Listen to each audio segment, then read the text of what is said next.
To Wake Up Call with Dan Tortora on wakeupcalldt.com, your one-stop sports shop, and on mixlr.com/wakeupcalldt. I hope you're having yourselves a fantastic morning this morning as we are inside of the Cafe Kubal studios. And Cafe Kubal, of course, here for you to fill up your cup right, whether you want it hot or iced. It's available all throughout the year, both ways. Get their coffees, their chais, their teas, as well as their fantastic sandwiches, their breakfast, and of course that chocolate chip banana bread that I love so very much. And then my guy Jason Leone, when we did our show at Cafe Kubal this past Tuesday out on 343 Fayette Street in Manlius, he went and got that chocolate chip banana bread before I could even say anything about it. And we got to break some bread together, literally, when we were out there at Cafe Kubal. So make sure you support local. Cup of coffee goes a long way, so head out there and get your cup of coffee today. And, of course, get all of your favorites as well with locations on 3501 James Street, as well as 401 South Salina Street, both in Syracuse, inside of Golisano's Children's Hospital in downtown Syracuse. And we thank them for everything they're doing for our children and our families to try and create a better future and a future in general, doing God's work. And very much thank all the people that are out on 343 Fayette Street in Manlius, New York, as well, on the corner of Route 11 and Taft Road in North Syracuse at Sweetheart Corners at their drive-through location. So a ton of great stuff to talk about. Very excited about today's broadcast inside of the Cafe Kubal studios. This is Wake Up Call with Dan Tortora, and with MonPazPopcorn.com's What's Poppin', letting you know what's poppin' for the day. Papa Joe poppin' first, and he is here with us every Thursday from 9 a.m. to 10 a.m. Eastern Time. He'll be talking with us today about two huge topics that will affect their respective sports for God knows how many years to come. That being the Major League Baseball current lockout, and they have until next Monday to figure this out, February 28th, and then before we start losing time. And then we have the college football playoff conversation as well, with the college football playoff making the decision not to expand, and that coming after Mike Oresco, the commissioner of the American Athletic Conference, wrote an open letter to college football and then came on my show and did a special about exactly how he feels about everything and why he wrote the letter and what the main points were. So a lot of stuff to get into, a lot of stuff to unpack. PJ's got those big topics to start the show. And then in hour number 2 at 10:15 a.m. Eastern Time, Ashley Holdridge will be joining the show for the first time ever. She is a NCAA Division I women's lacrosse alum. She's a Syracuse, New York native, and she is overseeing the SUNY Morrisville program for women's lacrosse. And she's going to be joining the show to talk about their recent success and her early success after taking over the program in 2021. So very happy to have Ashley Holdridge on the broadcast as we've been anxiously awaiting her coming on the show for the first time. And then we'll round out the show with my one-on-one conversations happening during the season with Syracuse Orange men's basketball alum and national champion, as well as current assistant coach Gerry McNamara, followed by current center on the team, Bourama Sidibe, both joining the show to round out the show in just a little bit. So that coming up on Wake Up Call with Dan Tortora, where sports meets that thing called life. And you know that this is the way. And that's why I'm wearing this shirt today, because listening to Wake Up Call, this is the way. So happy to have you here. Thank you so much for being a part of the show inside of the Cafe Kubal studios.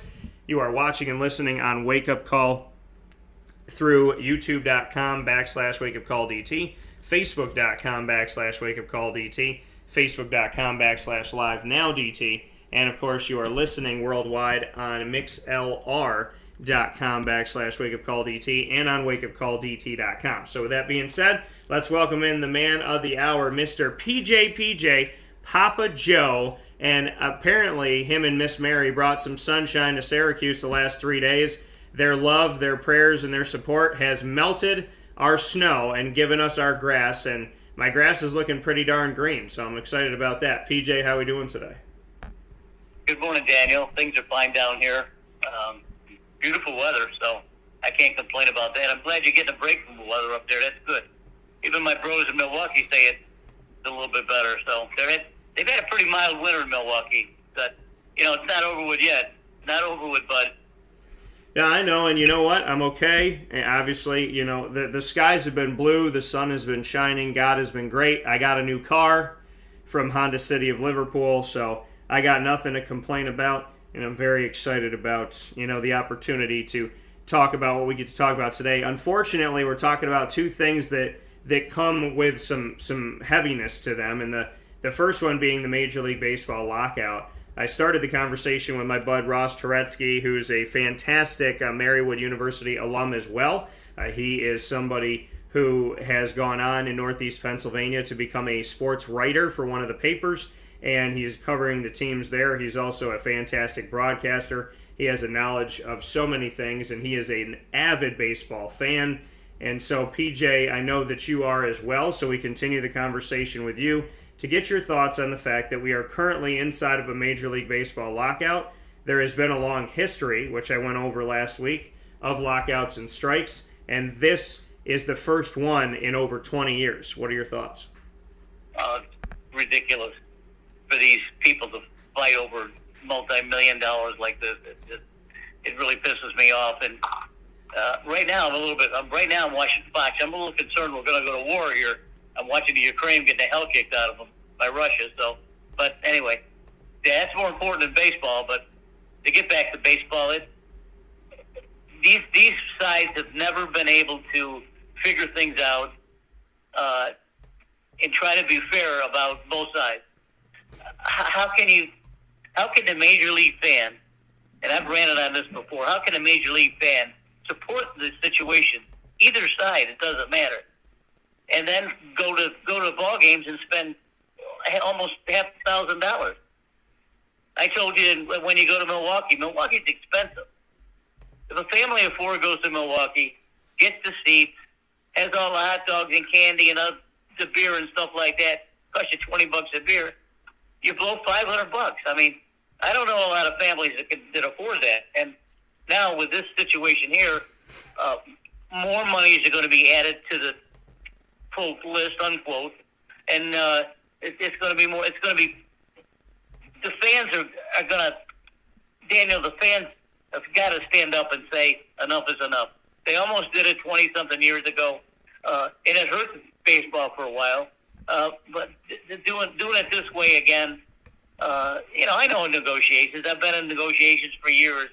You have to set a timeline, and I understand that. And their timeline is next Monday, and if the sides can't come to an agreement, then the season is going to be shortened, and the players are not going to get paid a full salary. So I don't understand what the problems are. I mean, we can look up on the internet and clue in Major League Baseball versus and get all this rhetoric that they talk about and this and that. Most contracts that I've dealt with, especially when it comes to money like this, they hem and haw over the verbiage a lot. You give and take on that a little bit, but the most important areas are financial, and they're not going to settle a financial one until the very last minute because they're BSing about everything else they got to come up with. They got luxury tax, they got revenue sharing, service time and manipulation, the draft. I mean, come on. I mean, enough is enough. The luxury tax is only for the rich teams against the small teams. Well, I call it the luxury tax. They call it the competitive balance tax now, which is the same thing. The teams that exceed the luxury tax, you got to pay tax on it, which is fine. Next is revenue sharing. Revenue sharing is, I guess, is the players and the owners' revenue sharing, because it sure as hell ain't the fans. So there's a lot of work to be done, and I don't think that they're going to come to any resolution before Monday. There's just too much at stake here. And if that's the case, then we're going to have to shorten the season, and the players are not going to get paid the full balance. I mean, Mike Trout, $40 million a year. Oh, I'm sorry, Mike. We're not going to have a full season. You're going to be paid $36 million instead of $40. Yeah, look, the fans are going to stop listening about this stuff and start doing something about it, and not go to the ball game. Petition if you have to. Strike if you have to. I don't even know where they two sides stand right now. I've got all this stuff written down, and it's just all BS. And if you're not going to make any headway, at least you can tell the public what's happening. Don't keep us in suspense. I mean, if ball players don't want this, and the owners don't want this. Tell us a little something what's going on. Because once a deal is made, then you know what's going to happen. The teams are going to increase the price of the ticket. The hot dogs are going to be $30 instead of $20. Beer's going to be $20 instead of 15 cents or $15. There's no end to it when you've got leagues like baseball and football. I mean, there's none at all. So I don't see this. I don't think that there's any minimal. I don't think there's any common ground that they will talk about.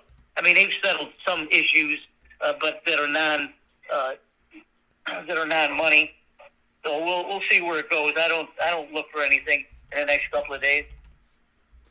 And you said exactly what I said. You literally said the words that I've been saying, and that is the fact that, eventually this all trickles down to the fan. Because for some odd reason, all these rich people have to tell the fans that are barely, getting by to buy a ticket and want to bring their kids there and this, that, and whatever, they're the ones that suffer.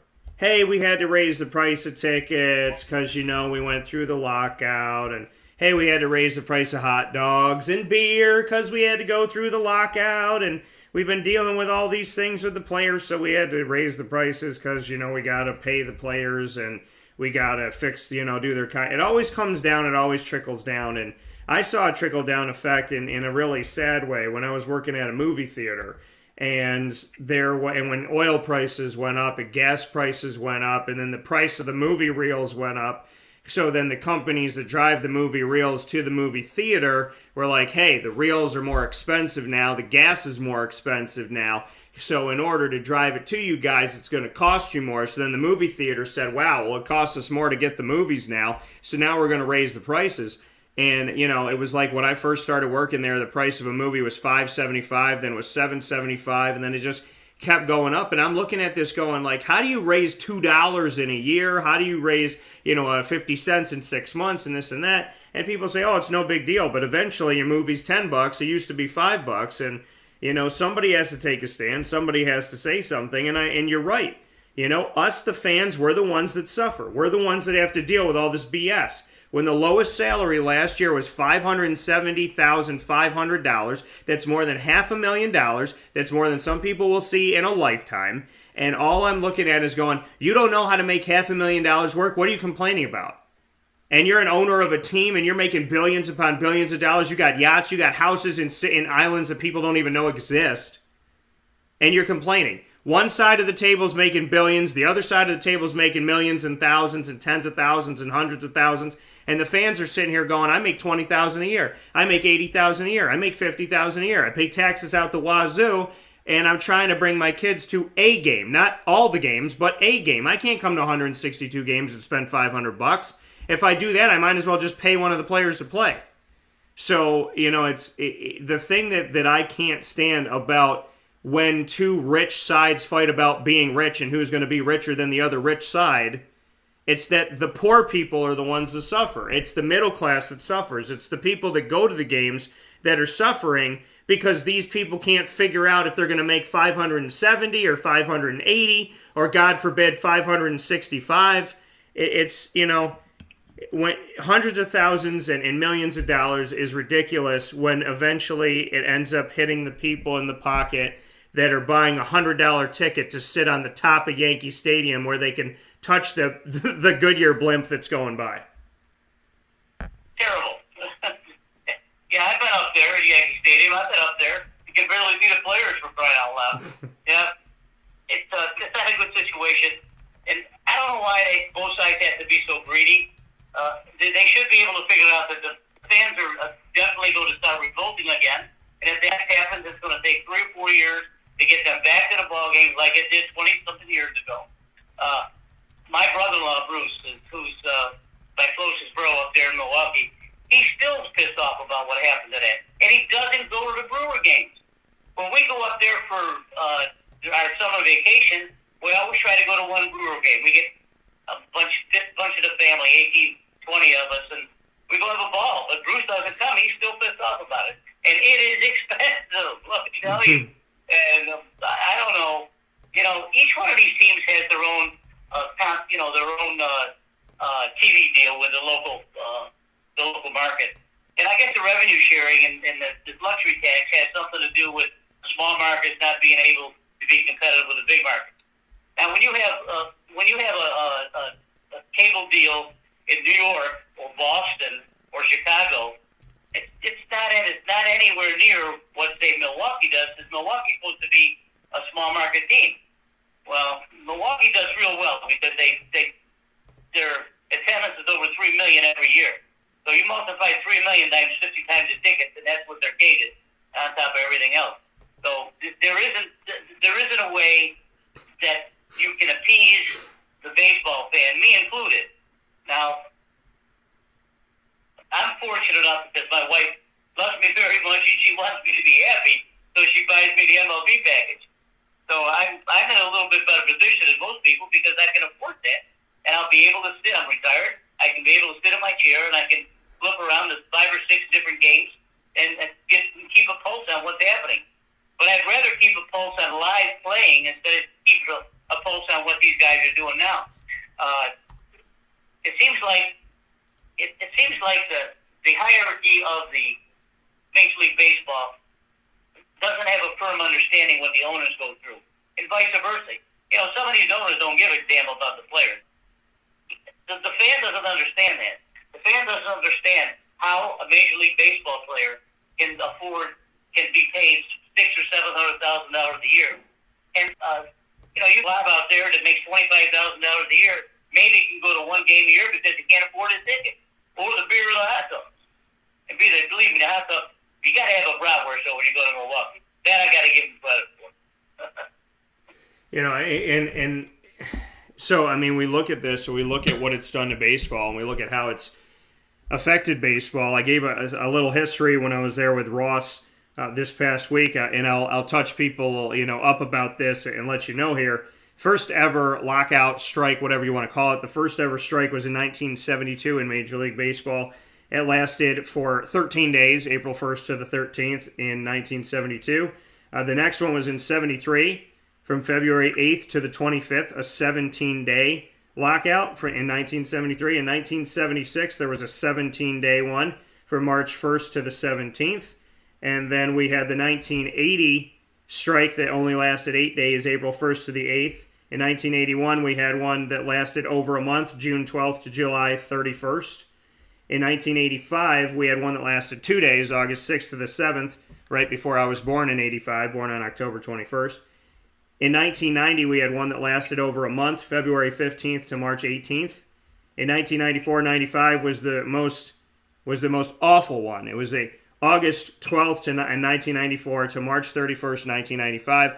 Over 200 days in between here, and costing us the 1994 World Series. And now here we are in 2021. It started on December 2nd, and we're sitting here on February 24th. So this one has lasted over 2 months now. PJ, let's go back to 1994-95. What do you remember of that lockout that stole from us the World Series and took from us months without an answer? I think I remember most about the minimum player for the salary, a minimum salary for the players. I think that was a starting point.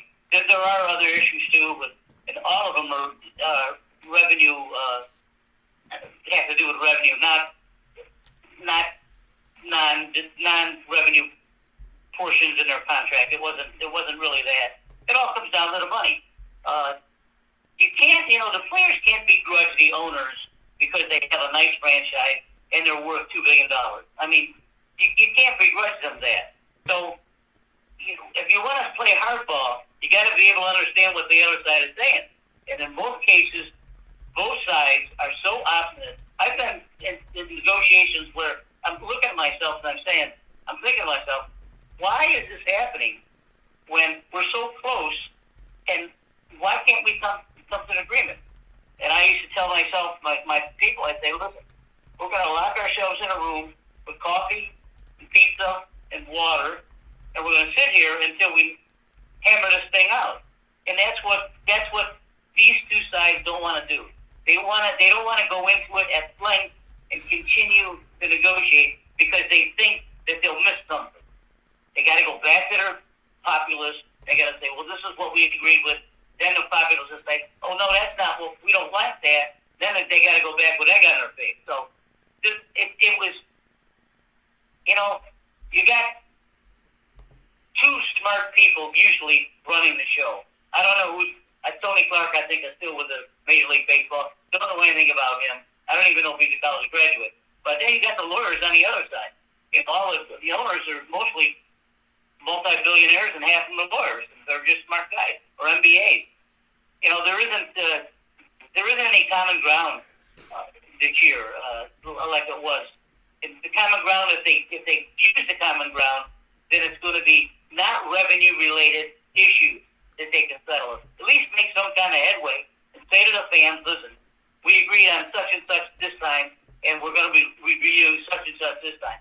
But the very last thing always in negotiation is revenue. That's where it comes down to. Yeah, and that's, they're sitting here and they're fighting and they're trying to figure things out, and they're affecting us in such a negative way. I go back to 94, 95, and it's funny because I was 9, and being 9 years old during all of this, I remember driving with my dad, and I don't remember exactly what bridge we were on, but I remember turning on this bridge, and there were people picketing with Major League Baseball signs, and I'll never forget it. I'll never forget baseball. People were so upset that wherever we were, they had these signs up, and they were angry. Fans were angry, and they took to the streets to show how they felt about it. That going back to 94, 95, it was a season, the 94 season began without a labor agreement. Owners' insistence upon a salary cap prompted the players to strike late in the regular season. And Bud Selig at the time was the commissioner. He announced the cancellation of the World Series. It lasted 232 days, this lockout, and the owner's lead negotiator resigned in this. A federal mediator tried and failed to bring the sides together, so you had the feds involved. That didn't work. The lead negotiator left. Owners implemented a salary cap. The union declared all unsigned players to be free agents, and Bud Selig and the owners attempted to populate rosters with replacement players. And then we look at a National Labor Relations Board complaint and injunction issued by future Supreme Court Justice Sonia Sotomayor brought the owners to their heels, and the strike ended. In addition to the entire 1994 postseason, 938 regular season games were lost in 1994-95. Almost 1,000 games gone. It's sad how... Go ahead. The problem with situations like that is that when you're in a business and you're in an area where you're well compensated for, your style of living, your cost of living is very high. If you make $500,000 a year, you're gonna be living pretty good, or $5 million a year, you're gonna be real good. You don't have to worry about it. But the guys that are in the middle there, the guys who are on the low end of it, they had a good living at $500,000 or $600,000. Now that has been threatened. Now it's not going to be $500,000 or $600,000. With the season starting, you're only going to be making $250,000 a year. Well, isn't that terrible? But most of these people are still living beyond their means, and if the strike like this happens, the ones on the bottom are going to really be suffering because they're the ones that are not going to have the style of living that they want at the wage that they had, which was $500,000. I mean, how can you should be able to figure something out when you make $500,000 a year, but there's something else going on here that the public doesn't understand. That's the minor league system. The minor league system was put in place, obviously, to have the players learn their trade and come up through the ranks to get to the big leagues. That's why the minimum player makes so much money. But the minor league players don't make any money. If you don't play baseball, if you play baseball for 6 months, The other 6 months, you got to do something with yourself to make a living. You're not going to make any money playing A ball or double A ball. You know, you may make a little money playing triple A ball, but not the minor leagues. Yeah. I would like to see the owners put the money into that, something like that, instead of trying to raise the minimum salary of these players. Why not take care of the farm system that you put in place and use it and help these kids learn, help these kids ply their trade, and get a chance to come up? You know, there's not too many. There's only 23 players on a team, sometimes 26 players. But when they play up just before the playoffs, there's 40 players. You know, out of, say the Yankees they have a rookie league, they have an A league, they have a double A league, they have a triple A league. That's 4 leagues right there. And they got 25 players on each league. That's 100 players. Why not take care of those players so they can learn their trade and perhaps have a chance to break in the big league? But you can't let these kids fall by the wayside because you don't pay them any money. And that's what's happening. You know, you got really good ball players out there that maybe are struggling in double A ball, not getting it to triple A ball, not making a couple thousand a month, $3,000 a month during the season. In the off season, they gotta have another job. And a lot of them just give up and say, I can't do this anymore. If I can't break into the major leagues, I can't keep playing minor league ball because I can't make any money. I can't take care of my family. So I'd like to see both sides take care of something like that. I don't know if I can't remember if they tried back in '94 or not, but it's something that really needs to be looked at, in my opinion. Yeah, you know, and that's the thing is the minor league system, that's the conversation that comes up. You know, we got these major league players fighting over millions of dollars and hundreds of thousands of dollars, but what about taking care of single A, double A, triple A? What about making sure that the farm system that presents to you all these fantastic players, the Steven Strasburgs that have come through Syracuse and the Bryce Harpers that have come through Syracuse, and Cecil Fielder was here at a time and Deion Sanders was here as well. You know, to look around at these small towns that 1,000 fans pack the place and that's all they need to fill the bleachers. And, you know, so to look at single A, double A, triple A, taking care of these players, giving them actual salaries that they can live off of, giving them places when they find them apartments and places to stay, that they're in good neighborhoods and safe neighborhoods. You know, we should be caring more about, caring more about, you know, what's happening with those that don't have, but the haves are trying to have more and they're not really caring about the have-nots. If I'm a player, I don't forget where I come from. I don't forget where I come from ever. I can't forget where I come from because it's where I come from, right? I wouldn't have gotten to where I am today as a broadcaster, as a business owner, as somebody in entertainment. I wouldn't be where I am today if I forgot where I was yesterday. If I forgot where I was 18 years ago. If I forgot the fact that I had people slam doors on me without even letting me speak. So the reality to me is when you forget where you came from, you don't know where you're going. And these Major League Baseball players, and I'm not putting it all on the players, I know the owners have a part in this, but I'm just saying, when you're a player and now you got a $300 million contract or a $50 million contract or a $200 million contract, you forget the fact that you used to live in a place that wasn't that safe, that maybe had rats, that you were getting next to nothing to play the game. I know people and have met people over the past year that love the sport of baseball that have a child, that have a wife, and they had to give up playing because monetarily they couldn't do it anymore. Monetarily, they were stretched too thin. I saw somebody have to give up the game firsthand, 1 degree of separation, me to him. And I saw him have to give up the game because it didn't pay. It didn't give him enough. And to me, that broke my heart that there were people in his family like, well, he has to get a job. He's got a daughter. Well, he's got to do this. He's got to do this. You know, he has to. And I was like, yeah, but you're not seeing the soul of the man. You're not seeing how beaten down he is right now. You're not seeing the fact that he's not leaving the game on his own accord. He's leaving the game because of money. And, you know, that was in the Pioneer League. So it frustrates me to no end that, you know, these players who had to come up and come from nothing, have you guys forgotten? Have you forgotten what it was like to be in this situation? You should be at the table fighting for single A, double A, triple A. Yeah, fight for yourself. Yeah, do this, that, whatever. But when you want to raise something from 3% to 16%, come on. Come on. Okay? Come on. Most people are never going to see $500,000. They're never going to see that money in a lifetime. You see that money in 8 months, 10 months. Stop. Look at these single A players that are playing, that have a wife at home, that have kids at home, that are trying to put food on the table, that are trying to make $1,500 make sense, that are getting another job, that are driving themselves nuts, that might be playing baseball and then doing an overnight, 18-wheeler shift. Somebody who has constantly had to come home and had his family look at him and say, honey, just give me 3 more months. Give me 7 more months. I swear I'm going to make it. Forgetting about those people that made baseball. Those are the players that make baseball. The ones that love it so much that they play it for nothing. That's when you know you love the game.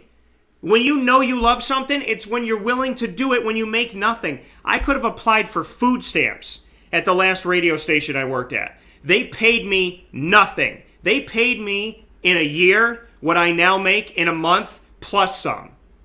Because they took so much away from me. They took almost 90% of my income for sitting on their butt and doing nothing. They were the owners. I was the player. I got 10% of what I brought in. So I know what it's like to come from nothing. And I remember what it's like to come from nothing. And I'm grateful for where I've worked to and the dedication and determination, and that God is good, and that people have seen what I put forward, and that they've bought what I'm selling. These players have to think about the fact that the ones that really, really, really love baseball are the ones that are playing in a city that nobody knows about in front of 750 fans, making absolutely nothing, hoping to God and praying every day that they can afford the food to feed their baby. That is love for baseball, and those people are the ones that should be represented at the table. That's true. And, the owners, they already have something in place if they want to take advantage of it. I don't know how you would do that. And that's college baseball. Look at these kids play 60 or 70 games a year.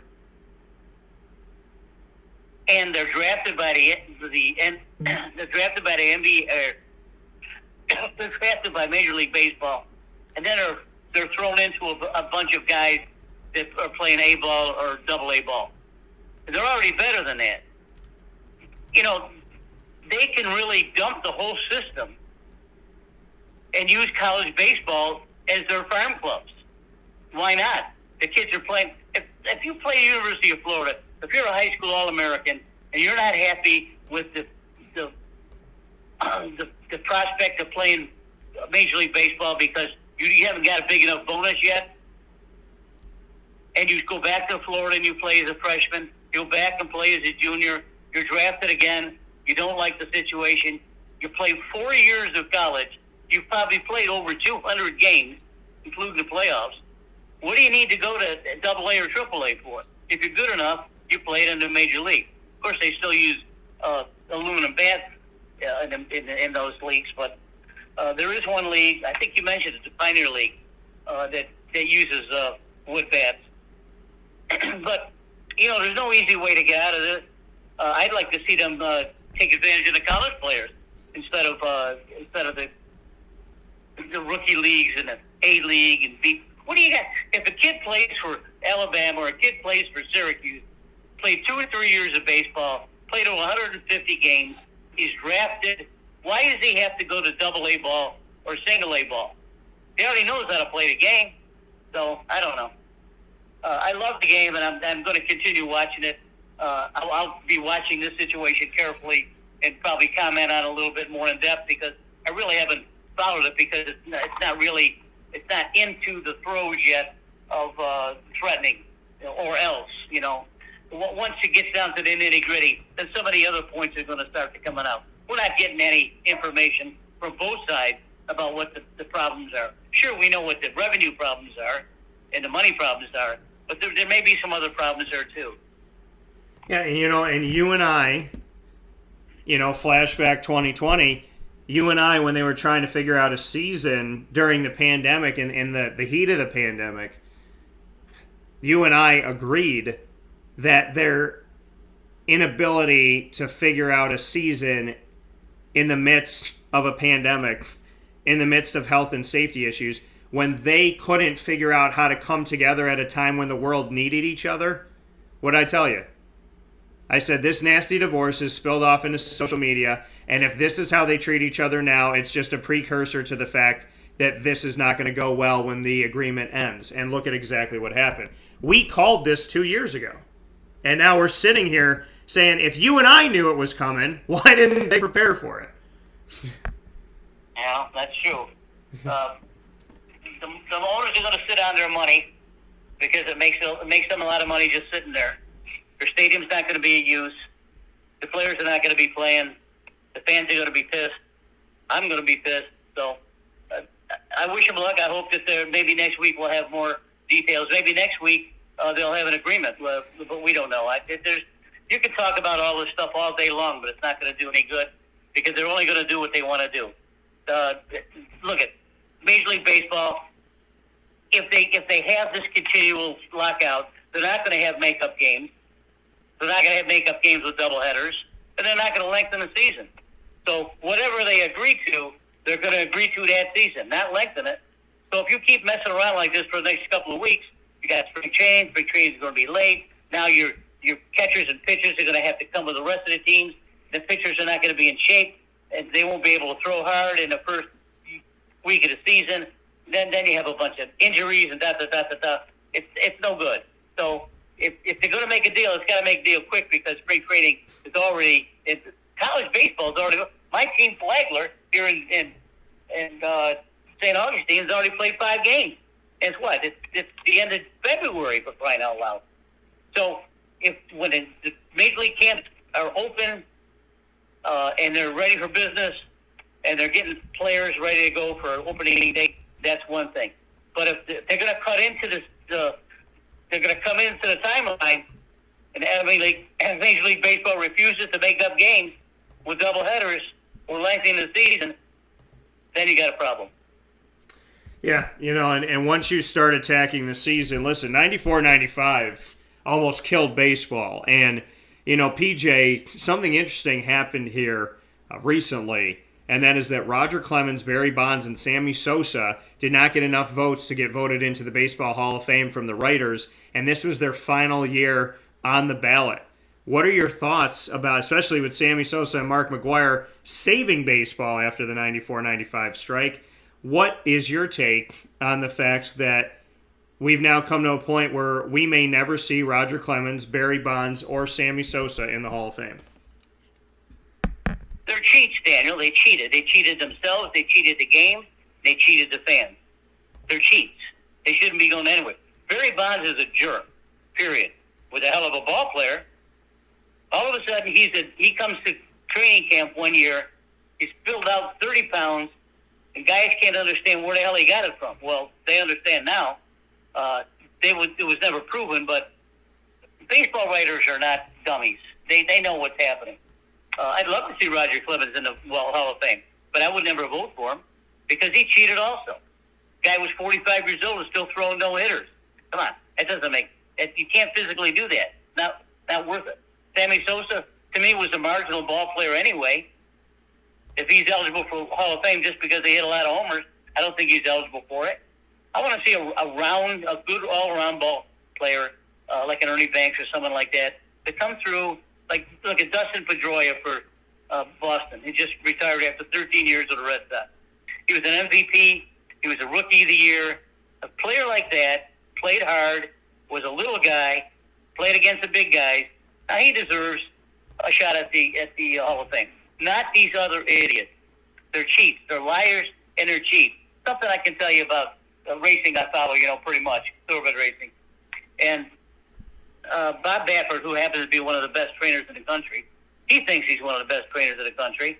And perhaps he is, but I'm not quite certain he is. He cheats all the time. His last horse that won the Kentucky Derby, Medina Spirit, was disqualified because he failed the drug test. Unfortunately, the horse died just last month.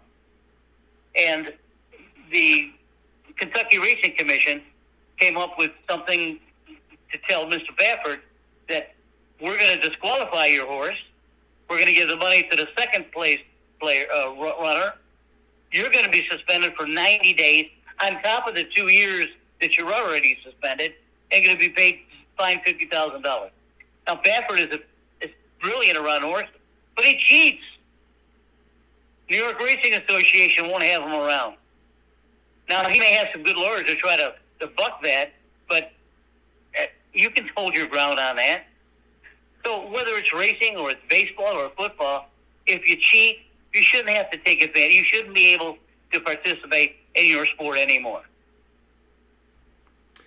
You know, and the thing is in the confusion, because I just went to the Hall of Fame within the last few months in Cooperstown. Great place to go to, and you should go there. Very nostalgic. I brought my dad. And so, you know, when I went through, I saw that, you know, there's stuff there from Pete Rose. His name is there. Jerseys are there. Records are there.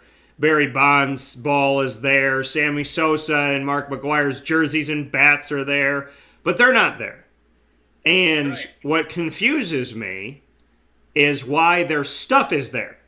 Because if they cheated, or you don't want to let them in the Hall of Fame because of morals and values and this, that, and whatever, then why have them there? There's also these digital boards. And there's a digital board that allows you to vote. And it says, like, do you think Pete Rose deserves to be in the Hall of Fame? You vote yes or no, whatever. And then it shows you on the digital screen as you're going by. I mean, it shows kids that know nothing. Like, the first thing they may ever see of Pete Rose, it's like, hey, 90% of the people that came through here think Pete Rose doesn't deserve to be in. It's almost like the Hall is, like, trying to tell you, hey, we're right for the decision we made. You know? Hey, look at what we did. Like, we didn't let him in, and look at, most of you think that he doesn't deserve it. But it confuses me that I saw Pete Rose in multiple places in the Hall of Fame, yet Pete Rose can't be in the Hall of Fame.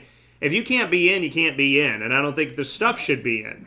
And so, you know, I mean, why have Barry Bonds' ball there if you're not letting him in because he hit that ball while on steroids? I mean, there's no point in doing it.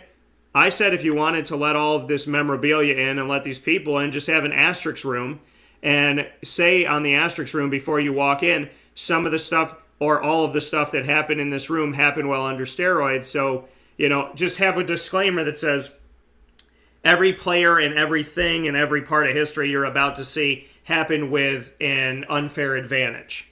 And then walk into the room and see all the memorabilia. But it doesn't make sense to me that you're trying to make a statement by keeping them out, yet you're putting their materials in. Like, why would Sammy Sosa want his jersey in the Hall of Fame if he can't be in? So it's just a weird situation that, like, they're represented in the Hall of Fame, but they're not actually in the Hall of Fame. That's true. Pete Rose is another disgusting person. I remember Pete Rose very well, back with the Big Red Machine and all those guys that he played with. Pete Rose was given a contract to talk about baseball on Fox. I think it was Fox. And they didn't ignore his past. They just didn't bring it up. He's a knowledgeable baseball guy. And he was within a panel that came on before the baseball games. All of a sudden, something comes out saying that he was sexually abused young ladies before they were 18. And he was promptly dropped from the telecast and was dropped everywhere else. Joe went to Las Vegas with a lady friend, and he was going and having fun, watching the shows. He doesn't gamble or anything. But he saw Pete Rose, and Pete Rose was signing books, his book. Pete Rose talked to Joe, signed the book for $75. Now, you know, that's a lot of money to pay for a book that's signed by anyone. Now, Pete Rose is making money all the time because he's always hustling on the side. But that shows you what kind of person he was. Now, Joe did this before Pete Rose was accused of groping young girls. And this is when he was, you know, in his 40s, late 30s, when he was groping young ladies. So I don't know what the chances of him not going to jail are, but he's certainly not going to be in the Hall of Fame. We know that. But, you know, I don't know how many books he sold for $75 with his signature, and I still have the book here, and I refuse to read it. You can have it. When next time you come down, I'll give it to you. Well, you know, and that's, I mean, but that's the thing, you know, it's at what cost, right? At what cost do you let something in? I think that baseball and the Baseball Hall of Fame is one of the only places that tries to remain with somewhat purity now. It seems like in a lot of sports and a lot of leagues, it doesn't matter what you do to other people. It doesn't matter if you're abusive. It doesn't matter if you're violent. It doesn't matter if you broke rules. It doesn't matter if you lie. As long as you play well, we'll find a home for you. Well, baseball seems to be one of the only places, if not the only place, that has consistently said, we're not letting you in. And and we're going to have morals and values here. I don't see the NBA do that. I don't see the NFL do that. But, we do see Major League Baseball have a code of conduct and ethics. And I respect that. And I appreciate that. And I hope that remains because, there's times where I sit back and I look and I go, how is this entertainer not in jail? If I did that, I'd be in jail in 5 seconds.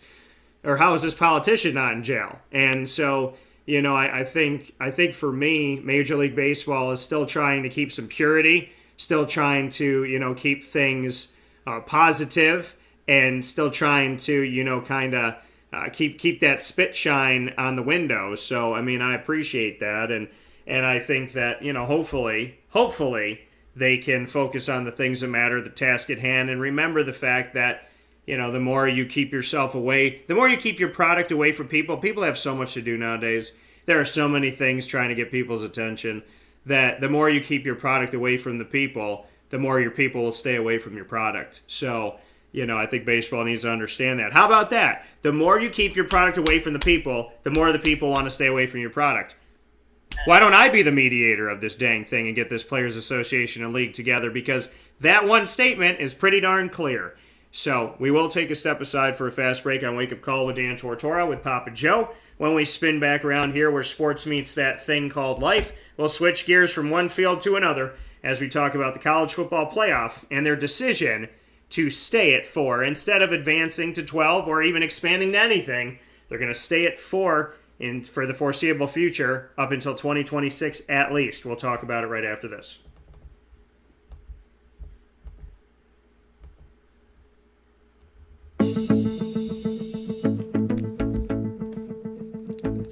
Avicoli's, located on the corner of Route 57 and Wetzel Road in Liverpool, New York, has been your trusted neighbor for decades. Located just steps from Liverpool High School, we're happy to have the Liverpool Warriors on-site, on-location broadcast at Avicoli's through Wake Up Call with Dan Tortora every single month, featuring student athletes, coaches, and administration throughout the year from Liverpool High School. Head out to Avicoli's today on the corner of Route 57 and Wetzel Road in Liverpool, New York, open Tuesday through Sunday for lunch, dinner, and drinks. We'd love to see you out there. And of course, you can call them at 315-622-5100 for takeout, delivery, and catering. That's 315-622-5100. And also find them on myavicoli's.com. That's myaviccollis.com.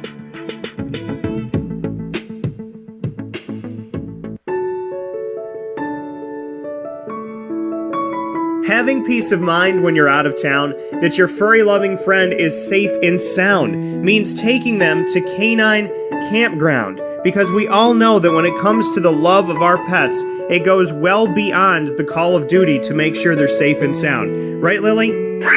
So take a ride to 242 Johnson Street in East Syracuse, New York, and see Canine Campground and where your dog will be staying, in the classic cabin, the executive cabin, the grand cabin, or of course the luxury cabin, because if you know Lily, you know she loves luxury. Now you don't have to wait to the last minute to find a family member or a friend that'll take your dog for a few days. Call Canine Campground at 315-299-4013. That's 315-299-4013. Their drop-off and pickup times are Monday through Sunday.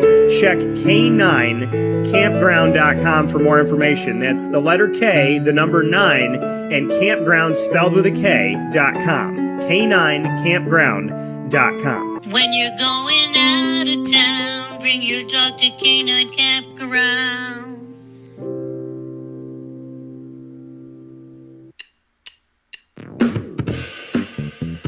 PB&J's Lunchbox, the food truck that you love finding all throughout Central and Upstate New York, now has a street-side cafe. So when you're craving their traditional favorites as well as their out-of-box amazing menu items, you can now head to 663 Old Liverpool Road in Liverpool, New York, located just minutes from the highway, the Thruway, Destiny USA, and Onondaga Lake Parkway. PB&J's Lunchbox Street-Side Cafe is there for you Monday through Saturday from 9 a.m. to 7 p.m., serving breakfast, lunch, and dinner all throughout the day. Get breakfast for dinner, dinner for lunch, whatever you fancy, including their award-winning grilled peanut butter and jelly sandwich. Find them at 663 Old Liverpool Road in Liverpool, New York. PB&J's Lunchbox, where we love to know what's in your lunchbox.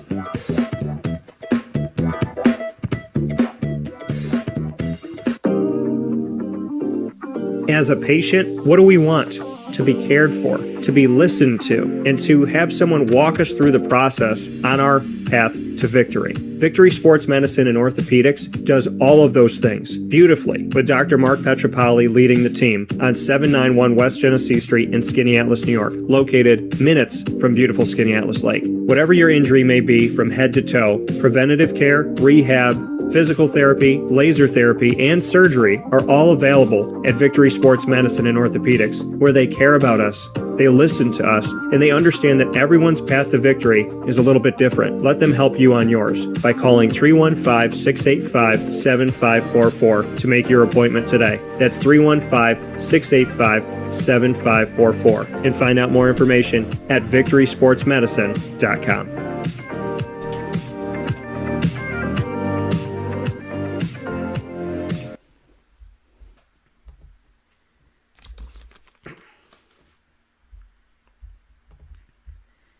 Welcome back here to Wake Up Call with Dan Tortora on wakeupcalldt.com, your one-stop sports shop, and on mixlr.com/wakeupcalldt. Proud to be here with you inside of the Cafe Coupal studios, hanging out here on Wake Up Call with Dan Tortora, where sports meets that thing called life, and always appreciate you being here on Wake Up Call with Dan Tortora. So thank you so much for hanging out with us here on the show, and appreciate the fact of Papa Joe being here with us, of course, every single Thursday from 9 a.m. to 11 a.m. Eastern Time. Always appreciate having Papa Joe on the broadcast where sports meets that thing called life. We're going from one field to the next. We talked about baseball at length here with the lockout and the 1994-95 strike that almost killed baseball. And now we are switching gears to another field in college football as Papa Joe and I speak on the college football playoff. Now, I did read this before, but I'd love to let you all know again. I got an official as part of someone who covers the college football playoff. I got a statement from Bill Hancock that went out to the media, the press release. Bill Hancock, executive director of the college football playoff, said this information, and I quote. And so just so you know, CFP, obviously, for college football playoff, because that's what it says on here. Quote, the CFP Board of Managers met via video conference yesterday, and this was coming to us on February 18th, so February 17th.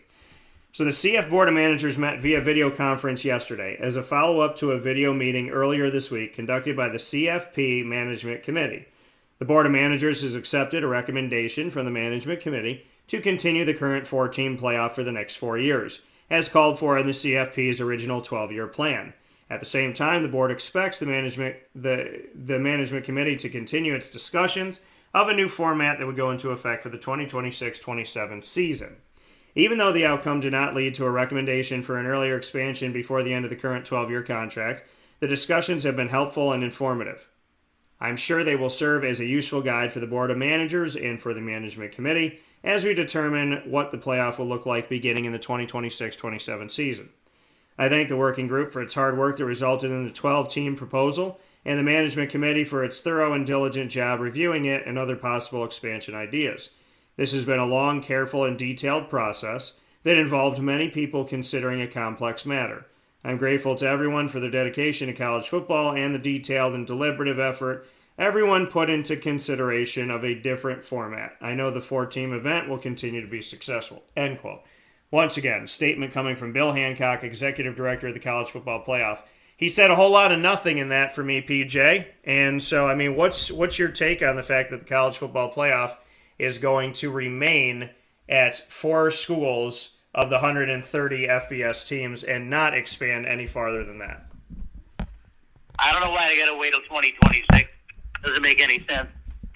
Because what's going to happen for the next couple of years is the rest of the nation is going to be bitching at me and you because the SEC teams are going to probably dominate the series again. I don't want to see that. I want to see parity. But from 4 teams to 12 teams, I mean, my goodness, that's these kids will never go to class, for crying out loud. I guess they want to say the proposal of 6 highest-ranked conference championships and then 6 of the highest-ranked teams. Well, some of your minor league teams are going to get in there, Daniel, with 12. So at least they'll give them a chance like Cincinnati had last year. I don't see this going anywhere either. I don't even know why they're talking about it. If they're not going to do anything till 2026, why even talk about it? The hell with it. Well, and that's the thing. I think there was this false hope, right? This out of nowhere. Hey, we're looking at this 12-team model, and we're looking at expanding. They sent us out an email in the media, and the college football playoff said, hey, here are the steps. Here's the different steps we have to take. And I believe there was 4 different processes that needed to happen. And they gave us a timeline. Hey, we got to do this by this by this, this by that. Here are the people that are involved. And then in the next step, here are the people that are going to be added. And then in the next step, we're going to bring it here. Well, amidst all that, Oklahoma and Texas jumped ship from the Big 12 to the SEC. And then there was stuff that came out in the media that said, hey, once this move has been made, I think everything's going to stall. And then it did. And then I sat here and I said to myself, why would Oklahoma and Texas stall this? Yes, well, the SEC's got a lot of power. Okay.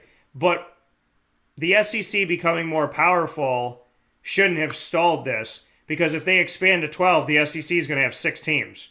So why, you know what I mean? With Oklahoma and Texas moving to the SEC, it's even more imperative that they expand this. But PJ, I want to ask you this question because this is concerning to me. The SEC is going to have 16 teams, including Oklahoma and Texas, which are great recruiting hotbeds and obviously well-known programs. The SEC with 16, the ACC decided to form an alliance group with 2 other conferences within this, quote-unquote Power 5.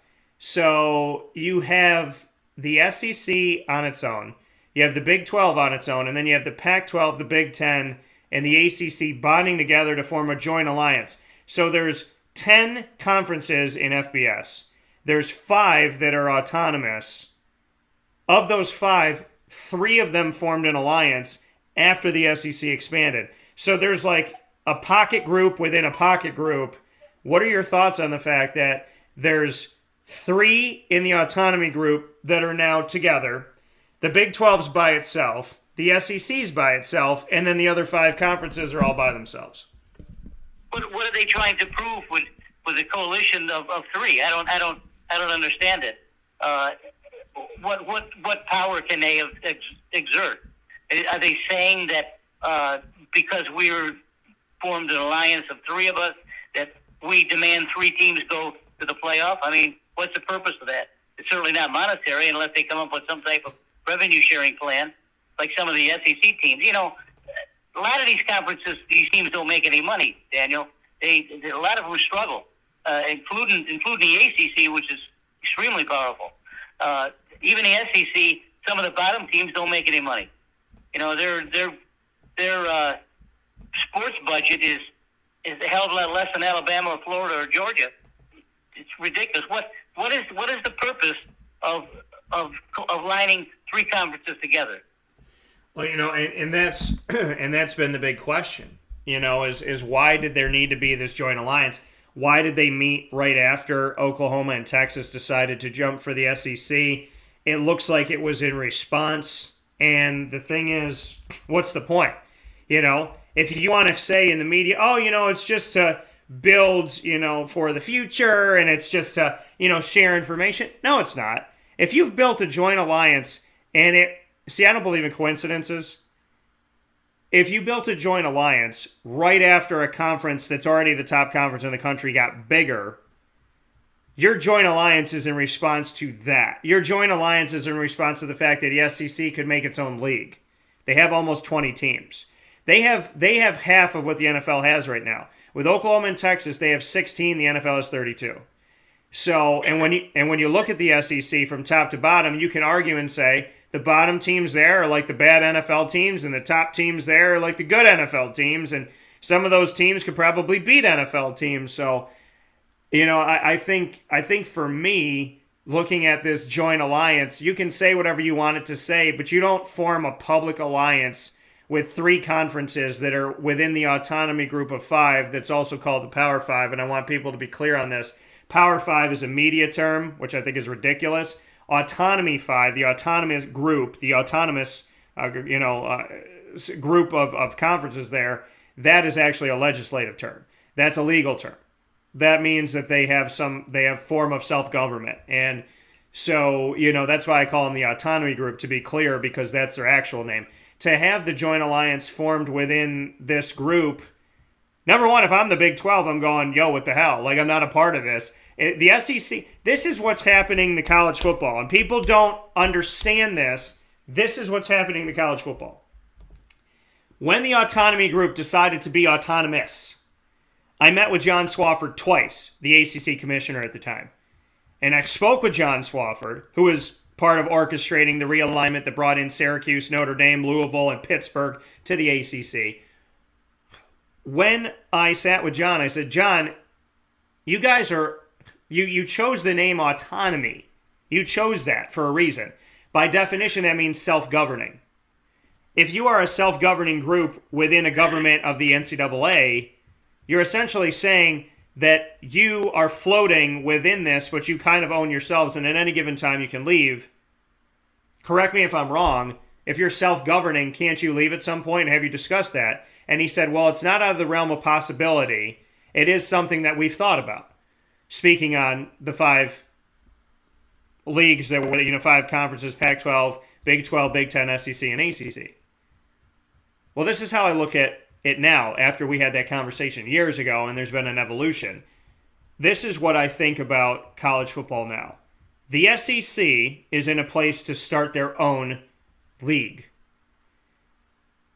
The Joint Alliance group did not think the Big 12 was strong enough, obviously, in my opinion, and they formed their own group. What's going to happen to Division 1A is it is going to split off into 1 or 2 pieces. Division 1 AA will be like Division 1 4A, or whatever you want to call it, or it'll become Division 2, then Division 2 will be 3, and then 3 will be 4.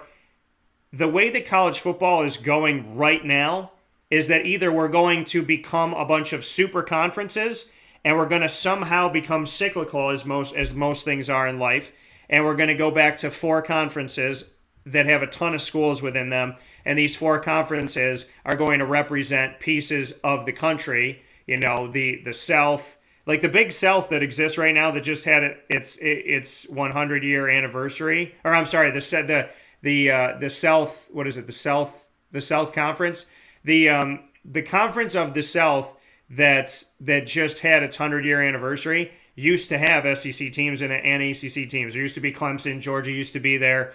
This conference that used to encompass it that was called the South because it represented a region. It was the SoCon. It was the Southern Conference, SoCon. That's the one that just had the 100-year, not the Big South. My apologies. So, when we look at this and what's happening, we're either going to go back to super conferences, or the SEC is going to form its own level, and then everybody else is going to be left. There's no reason to form a joint alliance unless you're preparing for the SEC to make a move. That's true. I like that idea. There was some interesting talk yesterday. I heard that Marshall is petitioning to get out of the AAC, and I know you cover them. No, not the AAC, Conference USA. Yeah, USA, yeah. Conference USA. They're petitioning to get out of that. Now, what do they think they're going to accomplish by that? Are they going to be picked up by another league? I don't understand their reasoning for that. Yeah, so Conference USA, which the American Athletic Conference made their league out of poaching from Conference USA after the American was poached from. Conference USA continuously has to replenish itself, which has turned into Conference USA taking teams that were FCS and making them FBS, like Charlotte.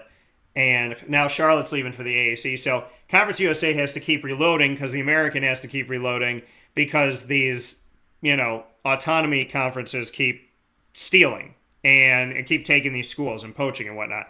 So, to me, Conference USA is in a place where they have to constantly keep trying to rebuild.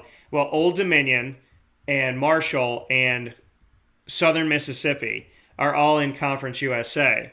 They have told Conference USA, we are out starting in 2022. Now, there are bylaws, and obviously there's money that has to be paid and different things that have to happen, but these three schools are leaving for the Sun Belt, and they have told Conference USA, we're done.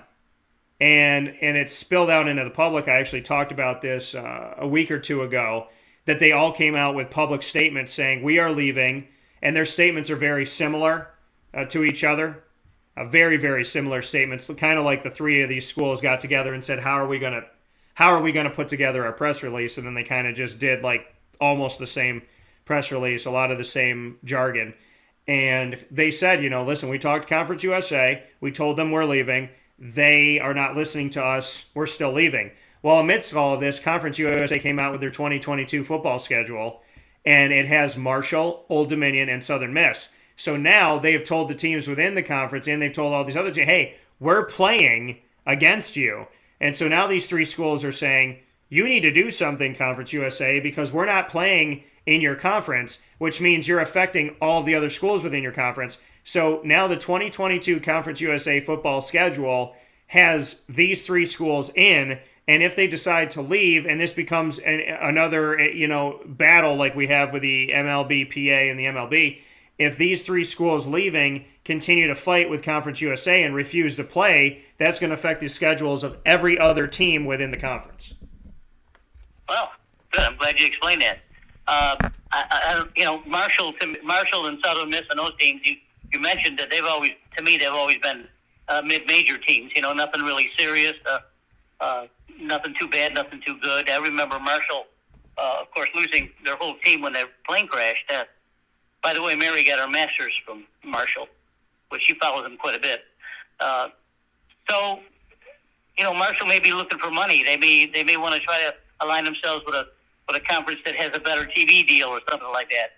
I don't think that Marshall could be competitive with Southern Miss or Old Dominion. I don't think those teams could be competitive in the SEC or even the ACC.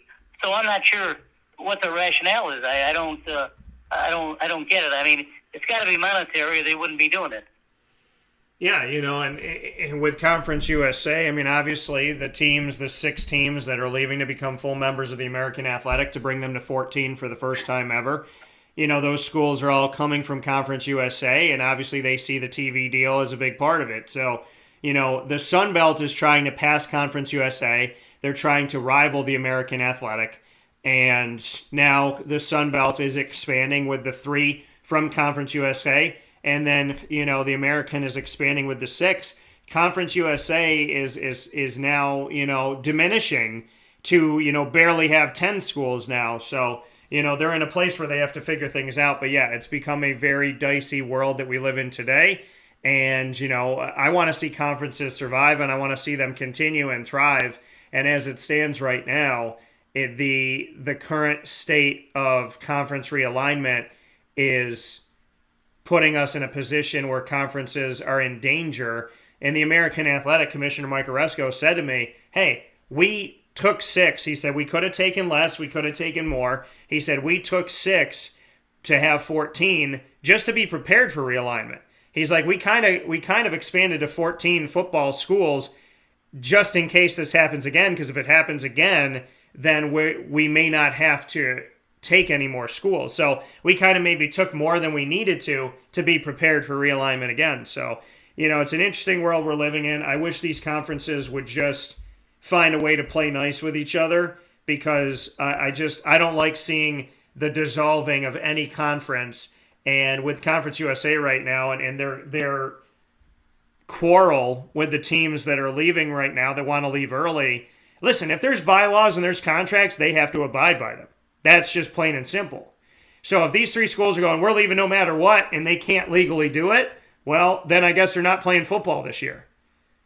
So they're going to have to figure it out. There's usually money to be paid when you leave. There's usually a timetable. You can negotiate that, but if there's a refusal to negotiate by the league, then you're going to have to deal with it. Here in 2022, Cincinnati, Houston, and UCF are all considered part of the American Athletic Conference. You have not seen them say anything publicly about not doing that, and they are going to play and compete this year in the American Athletic. The football schedule has been released, and that is the agreement. They may leave in 2023, they may leave in 2024, but they are here in 2022. So Conference USA is going to have to figure it out and figure it out quick, because we're already getting close to spring and spring training for football, and so, how do you release a schedule not knowing what the schedule is going to be? So we're in an interesting world of college football, PJ, and all I know is by the time we're done with it all, there may be 8 divisions of Division I. Yeah, it is. It's going to be interesting to see.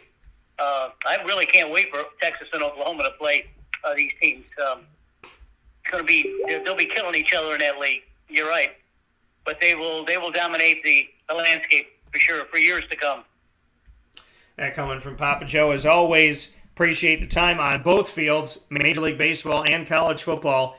PJ, I hope that we can hopefully have some problems solved. Hopefully some good news by Monday is what Major League Baseball needs. And as always, and more than anything else, for the safety, health, and humanity of every single person out there, and just happiness overall, we take a moment of silence and say a prayer for the people of Ukraine and ask for the world to not just talk about stopping, but to stop an already over-ballooned country from taking something from somebody. I mean, this is, from what I'm seeing, this is Nazi Germany. This is anything else. This is just somebody wanting to take. And I just pray for the people of Ukraine. I have people that have family in Ukraine, and so my prayers for the people of Ukraine today. And I know that you and I are both watching closely and praying more than anything else for them and for the health and safety and humanity of us all. It is. I'm watching it right now. All right, see you later. Take care. That coming from Papa Joe here on Wake Up Call with Dan Tortora, where sports meets that thing called life. We'll take a quick step aside on the show, and when we come back here on Wake Up Call with Dan Tortora, we'll be joined for the first time ever by SUNY Morrisville women's lacrosse head coach and an NCAA Division I alum herself, and somebody who is a Syracuse, New York native. Can't wait to talk to Ashley Holdridge right after this fast break on Wake Up Call with Dan Tortora, where sports truly meets that thing called life. Inside the Cafe Kubal studios.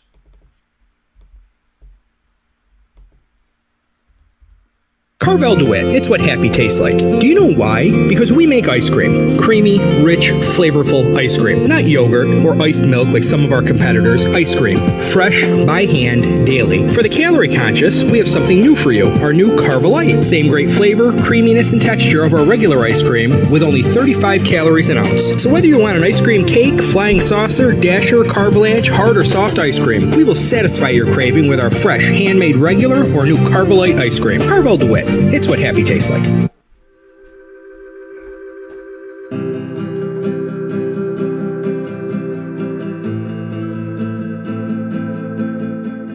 Cafe Kubal offers same-day local delivery of our products, offering no delivery charge for Onondaga County. Shop cafekubal.com for fresh roasted coffee beans, cold brew, travel mugs, and all your essential Cafe Kubal needs.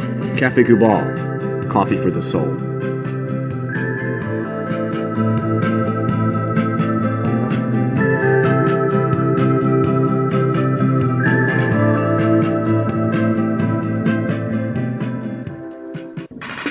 The Wildcat Sports Pub in Camillus, New York is located on 3680 Milton Avenue in the Home Depot Plaza. It is your family-friendly sports bar and restaurant. Folks, some sports bars aren't family-friendly. Some family-friendly restaurants are not sports bars. The Wildcat Sports Pub in Camillus, New York is proud to be both. It is that marriage that you've been looking for years. The Wildcat Sports Pub is your home base for your sports bar and restaurant needs, games for the kids, indoor and outdoor activities, and enough things on the menu to come back every single week and get to try something new. They're open Sundays from noon to 8 p.m., Monday through Wednesday, 11 a.m. to 11 p.m., and Thursday through Saturday from 11 a.m. to midnight. For reservations and party information, call 315-487-2222 for the Wildcat family-friendly sports pub and restaurant.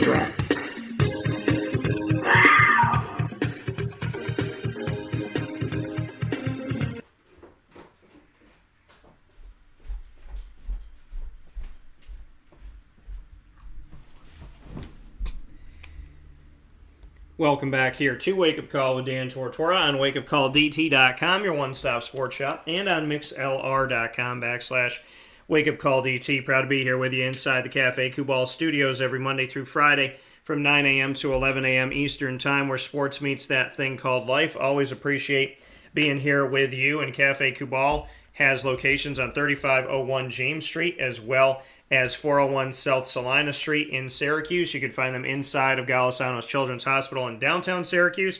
And, of course, you can find Cafe Kubal at the corner of Route 11 and Taft Road in North Syracuse in their Sweetheart Corner location, which is also a drive-thru.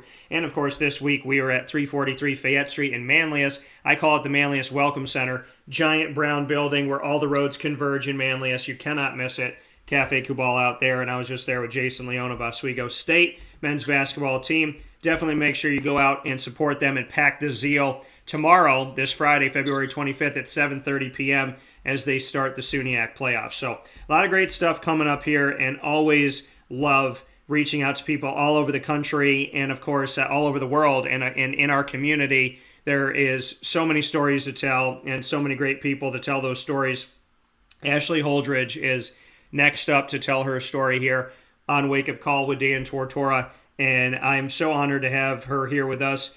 Former NCAA Division I women's lacrosse player, played at Siena, and looking at what she's done here at Morrisville, taking over last year in 2021, undefeated NEAC regular season conference title, NEAC conference tournament title, postseason appearance, NCAA Division III championship tournament appearance, and just a fantastic, and we were talking about off the air, just a bunch of awards for the team and individual awards and whatnot. So Ashley is a native of Syracuse, New York, and being a part of this community is so important to me, and to support the people that represent us so very well. So with Ashley Holdridge here, Syracuse, New York native, Division I alum, and somebody who has had so much success in a very short amount of time at SUNY Morrisville, I now welcome the SUNY Morrisville women's lacrosse head coach, Ashley Holdridge, to the show. Ashley, how you doing?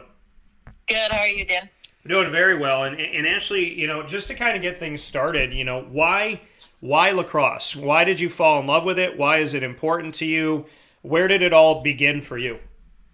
Sure. So my uncles actually played at Lemoyne together and won a championship in 2008, and that was kind of just the start of my love for that, watching them in Baltimore play against Limestone and win in overtime. And then we had a family friend who introduced us to the game of women's lacrosse, and from there it just grew. And you having family that won there at Lemoyne and won a championship, what was it like, to know that, and to, kind of pick their brain about that, and just what it was like to, see somebody within your family two people rise to such a prominent place in the world of lacrosse, to love lacrosse, and then to have something that close to you experience what it's like to hoist a trophy and represent the country, just what that meant. Yeah, so it's awesome because I actually have 4 uncles, and 3 of them still play in the summer. And throughout my collegiate career, if I was having difficulty or didn't really know how to get over a slump, they were always someone that I could reach out to and have those conversations. And just being there, supporting my family, and seeing them together win on the field was something that I enjoyed. That was the same year that SU won the championship as well. So that was like a great year for Syracuse, coming home with 2 men's lacrosse championships. in D1 and D2. And from there, I just wanted to play. I didn't want to be a goalie. My uncle threw me in cage to practice on, so that was kind of scary. But it was just something that was exciting for me, and I wanted to learn the game. And I enjoyed learning it. And I had some great coaches coming up that really pushed me to be who I needed to be to play. And for you, Ashley, like you said, I mean, having that within your family and them commanding the best out of you, being surrounded by all of that success, what did that do for you and how much you pushed yourself? I mean, do you feel like it always came from the inside out? Did you always have that drive? Did they help create the drive for you?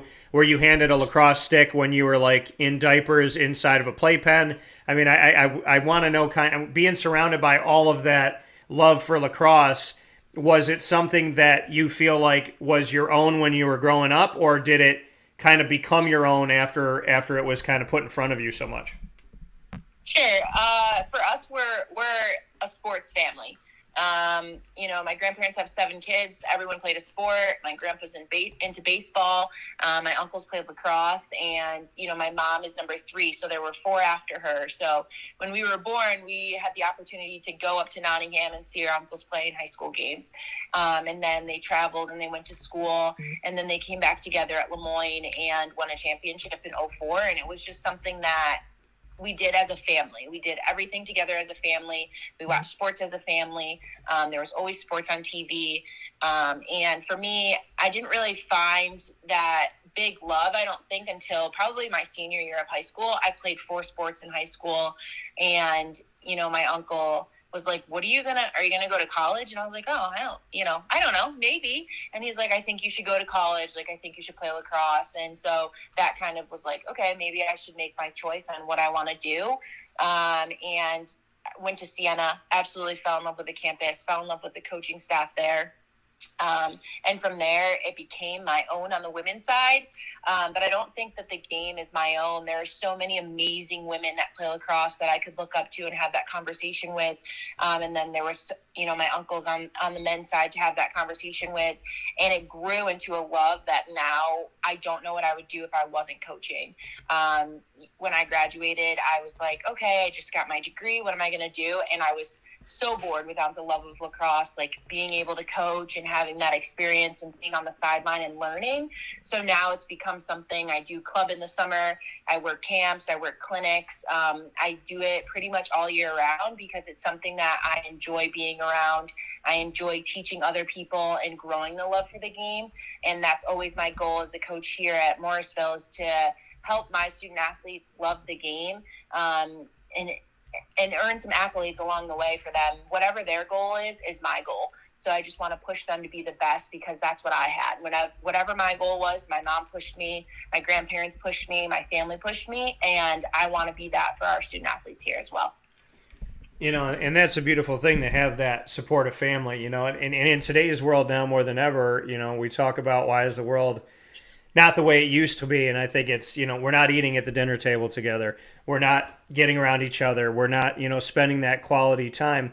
What do you want to say to your family about what they did for you, and about being there, and about, being supportive and all of that, to have such a connection, which really is coming through on the airwaves this morning? What do you want to say to your family that they wanted to make sure that no matter how many people are in the family, no matter what's going on, no matter how busy we are, they care about, you. They care about your success. They care about you knowing that you're loved and that you're supportive. Not everybody has that, and I'm sure you know that. I'm sure as a coach you might have players that don't have that. So what can you say about the importance of that? Yeah, my family is amazing. My mom moved away when I was in college, but never stopped supporting. She came to games, she would show up, but my grandparents were in the stands no matter the weather. They would travel when it was freaking 10 degrees outside, and they were standing there watching me play and supporting me. And we had those conversations at the dinner table. We would sit down together always at 6:30 and have that conversations. And holidays, we would all get together, and it was always a great time. Sometimes it was, you get picked on, but there was never any lacking of love at that table or support. Even now, Monday I ran a panel for the whole IWLCA about the Black experience in women's lacrosse, and I was the moderator. And just to have my family reach out to me after and support me and sit there, like, I'm 28 now and they're still supporting me. And I think that that's something that not a lot of people can say. I always had people in the stands for me, and when you are having a tough time and you look over and you have your parents or your grandparents, your aunts or uncles, that is what you need at that moment. And to have the opportunity to have my family, my older sister who, pushed me to be the best, picked on me, but made sure I was always prepared for any situation that life threw at me. I wouldn't be the coach at Morrisville without them. I wouldn't be the Ashley that I am without the family that I had for 28 years pushing me to be who I needed to be. So to my family, I definitely say thank you. I absolutely love them, and they are the reason I am who I am. Awesome words coming from Ashley Holdridge this morning, SUNY Morrisville, head coach of the women's lacrosse team. There's an interesting thing here in the world of lacrosse at Division III. I was talking about all the awards from last year in the NEAC, the NEAC, which was the Northeastern Athletic Conference. They have rebranded to the United East, changed their name, changed their logo. What can you say about being a part of this transition? Because as we look at the season, it's you, and I'm looking at this La Roche, St. Mary's of Maryland, Hilbert College, Lancaster Bible, Penn State Abington, Wells College, Medaille College, and Mount Aloysius College, all here in the women's lacrosse standings. So some that were a part of the NEAC, some that were not. The United East, new conference, new logo, but has the history of the NEAC. What can you say about the shakeup of the conference, the changing of their branding, and the evolution of what this women's lacrosse league now looks like? Sure. So I believe the name change was something that was in process before I was here, just based on the location of sports. We do have a new addition this year with St. Mary's of Maryland coming into the conference. And I think that it's going to be a great opportunity for everyone to be against coaches on the sideline, for me to learn from them and to help my team. My team's excited to play in conference. A lot of these teams we have seen before, and it's always a battle. So that's what we have to continue to do. The nice thing is that it wasn't a complete shakeup. Like, we're not in a brand new conference that we've never seen people play before, and we have that respect across the sidelines of having those conversations and understanding each other. We just have some new additions, and again, we'll get to know those coaches and we'll get to know those players, and we'll watch film. But I think it's going to be an exciting league this year. I think there's going to be lots of competition. There's very strong teams in the conference, and we just have to battle. Every game is a battle for us, and we have to be prepared for all types of war. So we need to be ready to play. It's going to be an exciting year for us. It'll be my first season where we see every team. We didn't see every team in the spring of 2021 due to COVID.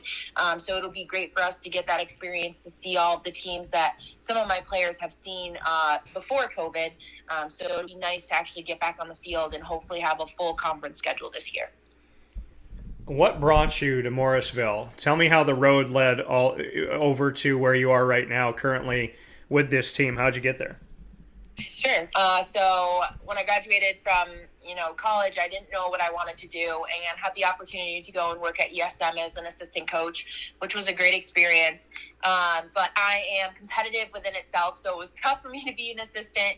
I'm just very vocal, so I decided to kind of take the leap, and I applied for some jobs and was granted the opportunity to be the head coach for the first time at Cedar Crest College in Allentown, and it was a great experience.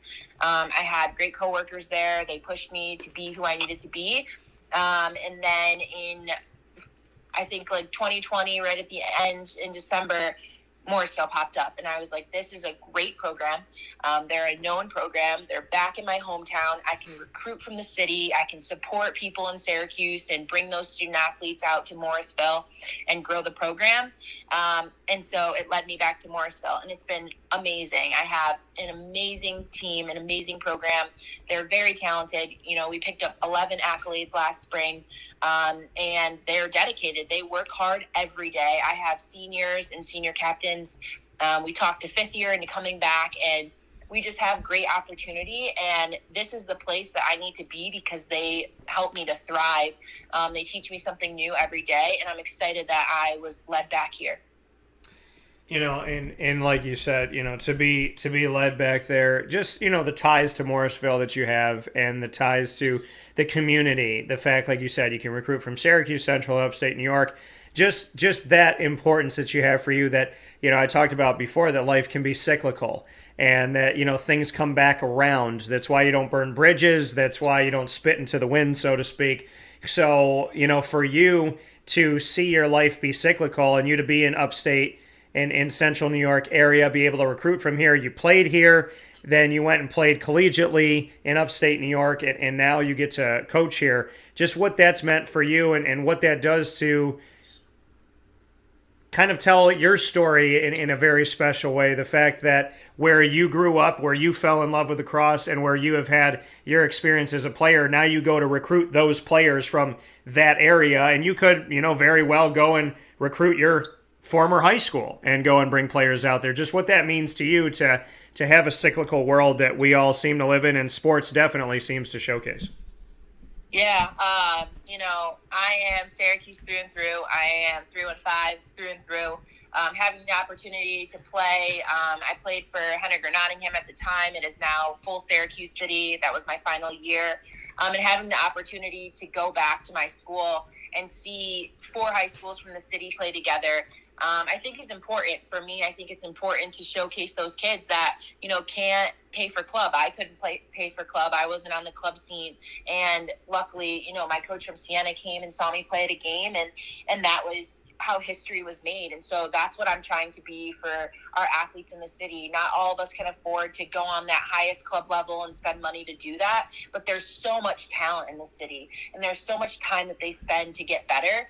So having the opportunity to go and sit at games and sit at city games and watch how much it's grown, because it wasn't big. I was the only student athlete from Nottingham that played for the Henniker Nottingham program for 5 years. So for me to be able to see that it's grown, they play at Nottingham Stadium, that's their home turf, and to get some kids from the city. I love to go to the suburbs and recruit. I just think it's a great experience, just from where I was. The city was very small and limited when I played, and we always played, CBA, who's played together since they were 5 years old, or JD, who always has those feeder programs, and they play together for a long time. And being back and being able to sit in the stands and watch the city compete, and then seeing the local talent as well, I think it's amazing. I mean, I had the opportunity to watch Fran when she was younger, before she decided to go to Stony Brook, and oh my gosh, the talent that kid had from 9th grade year. And I was like, oh, I want that. But I knew that she was going to hit that D1 level. But coaches have to get back to the city. They have to get back to the suburbs to be able to experience what there is. There's so much talent here in upstate New York. And I think it's amazing to see how much the game has grown in such a short period of time.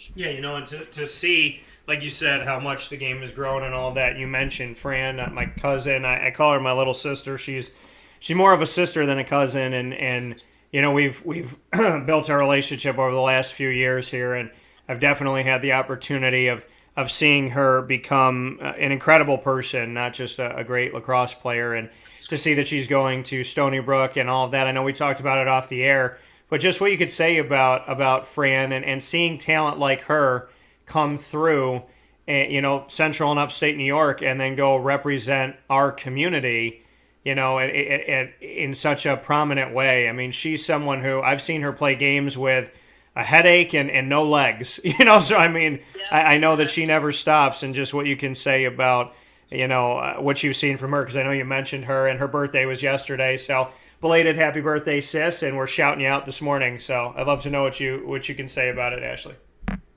Yeah, so Fran is talented. I mean, the people she plays with are talented. I was at her championship game. She had no legs. She was exhausted, but her fight and her grit never stopped. And that's what we're seeing in upstate, is that these kids, they're not on the highest club scenes. They're not going to, Nike tournaments. Some of them are, and they have the opportunity to do so. But just to see the fight, they walk in and everyone thinks that they're the underdog, and then they fight. They crawl back. And that's the type of kid I was. No matter the score, I was a goalie, so it's tough when the score it's not on your side, but you have to crawl back. And that's what I teach my kids here at Morrisville, is that I am the little things, a ground ball to a pass to a goal. I'm excited about that ground ball, because without the ground ball, we don't get the goal. And I've seen that. Like Franny, she is the next draw. Brush that off, brush that goal off, get the next draw, the next pass, the next dodge. And we're seeing that, and she's teaching her teammates in the suburbs, and people are going and watching, and people are excited. And I think that that's what we need. We need to continue to push this game in upstate, especially on the women's side, and we need to help these student athletes grow so that they can get to whatever level that they want to get to, whether it's 1, 2, 3. And the levels don't matter. As long as you are playing the game that you love, that should be the experience that you have. Yeah, and I agree wholeheartedly, and I think it's incredible. And you being at Morrisville and just, NCAA Division III and in the United East, and just your care for this team and your love for this team, you've had so much early success. What would you attribute that early success to for you, and how are you building off of that as you step into year number 2? Yeah, so definitely my coaching staff. One of my assistants played here at Morrisville, has a great relationship and great connection here.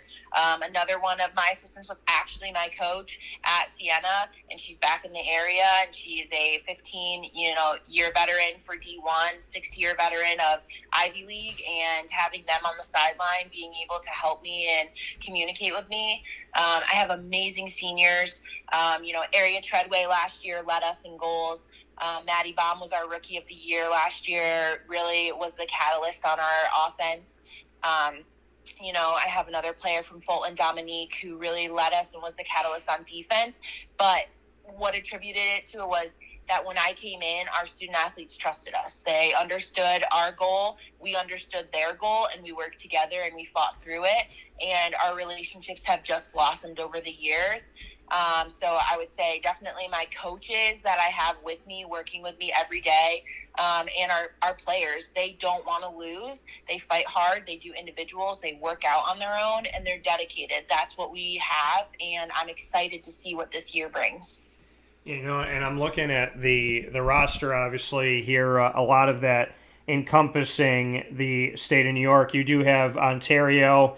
You do obviously have some players representing Canada, and you have a player from Colorado here. But I'm seeing, as I'm going through this, I love this. I'm seeing Rome, New York, Hamilton, Walton, Buffalo, Jamesville, Central Square, Fulton, as you mentioned, Schenectady, Fairport, Potsdam, Auburn, Dexter, Oneida, and Bellport. I mean, I know that you're a school in the state of New York, but it's just to see those cities, to see those towns, to see those places represented, it means so much, and it can't go understated. And as a very proud Central and Upstate New York native, to see the fact that your roster is filled with talent that's right in the backyard here in Central New York, or around the corner, maybe an hour away in Upstate New York, it's just a beautiful thing. And I'm sure that it gives you something too, I would imagine, as someone who's a proud Central and Upstate New Yorker, to look at your roster, to look at the talent, you want the best players.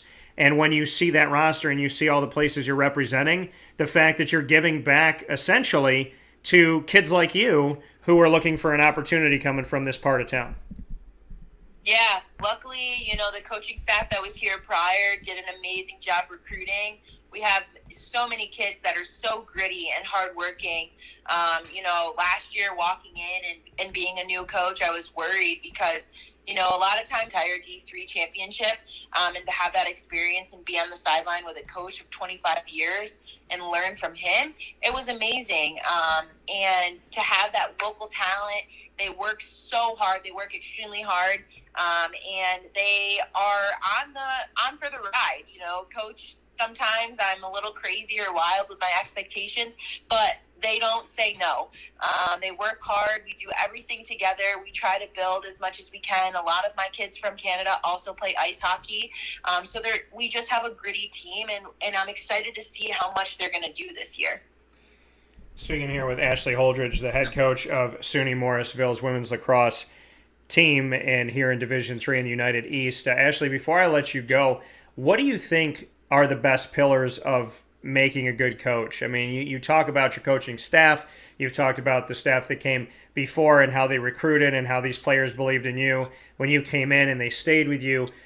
What constitutes, in your opinion, what it means to be a good coach, a successful coach? How do you measure success as a coach, and what do you think, how would you define a good coach when you look at kind of how you challenge yourself? Yeah, I would definitely say, those open conversations, I have a lot of trust in my athletes. I give them a lot of leeway, but I think that they've grown in their trust with me. We have a lot of conversations, and it's not just lacrosse. And, you mentioned not everyone had the support like I had with my family, and I try to be there for our student athletes no matter what the conversation is.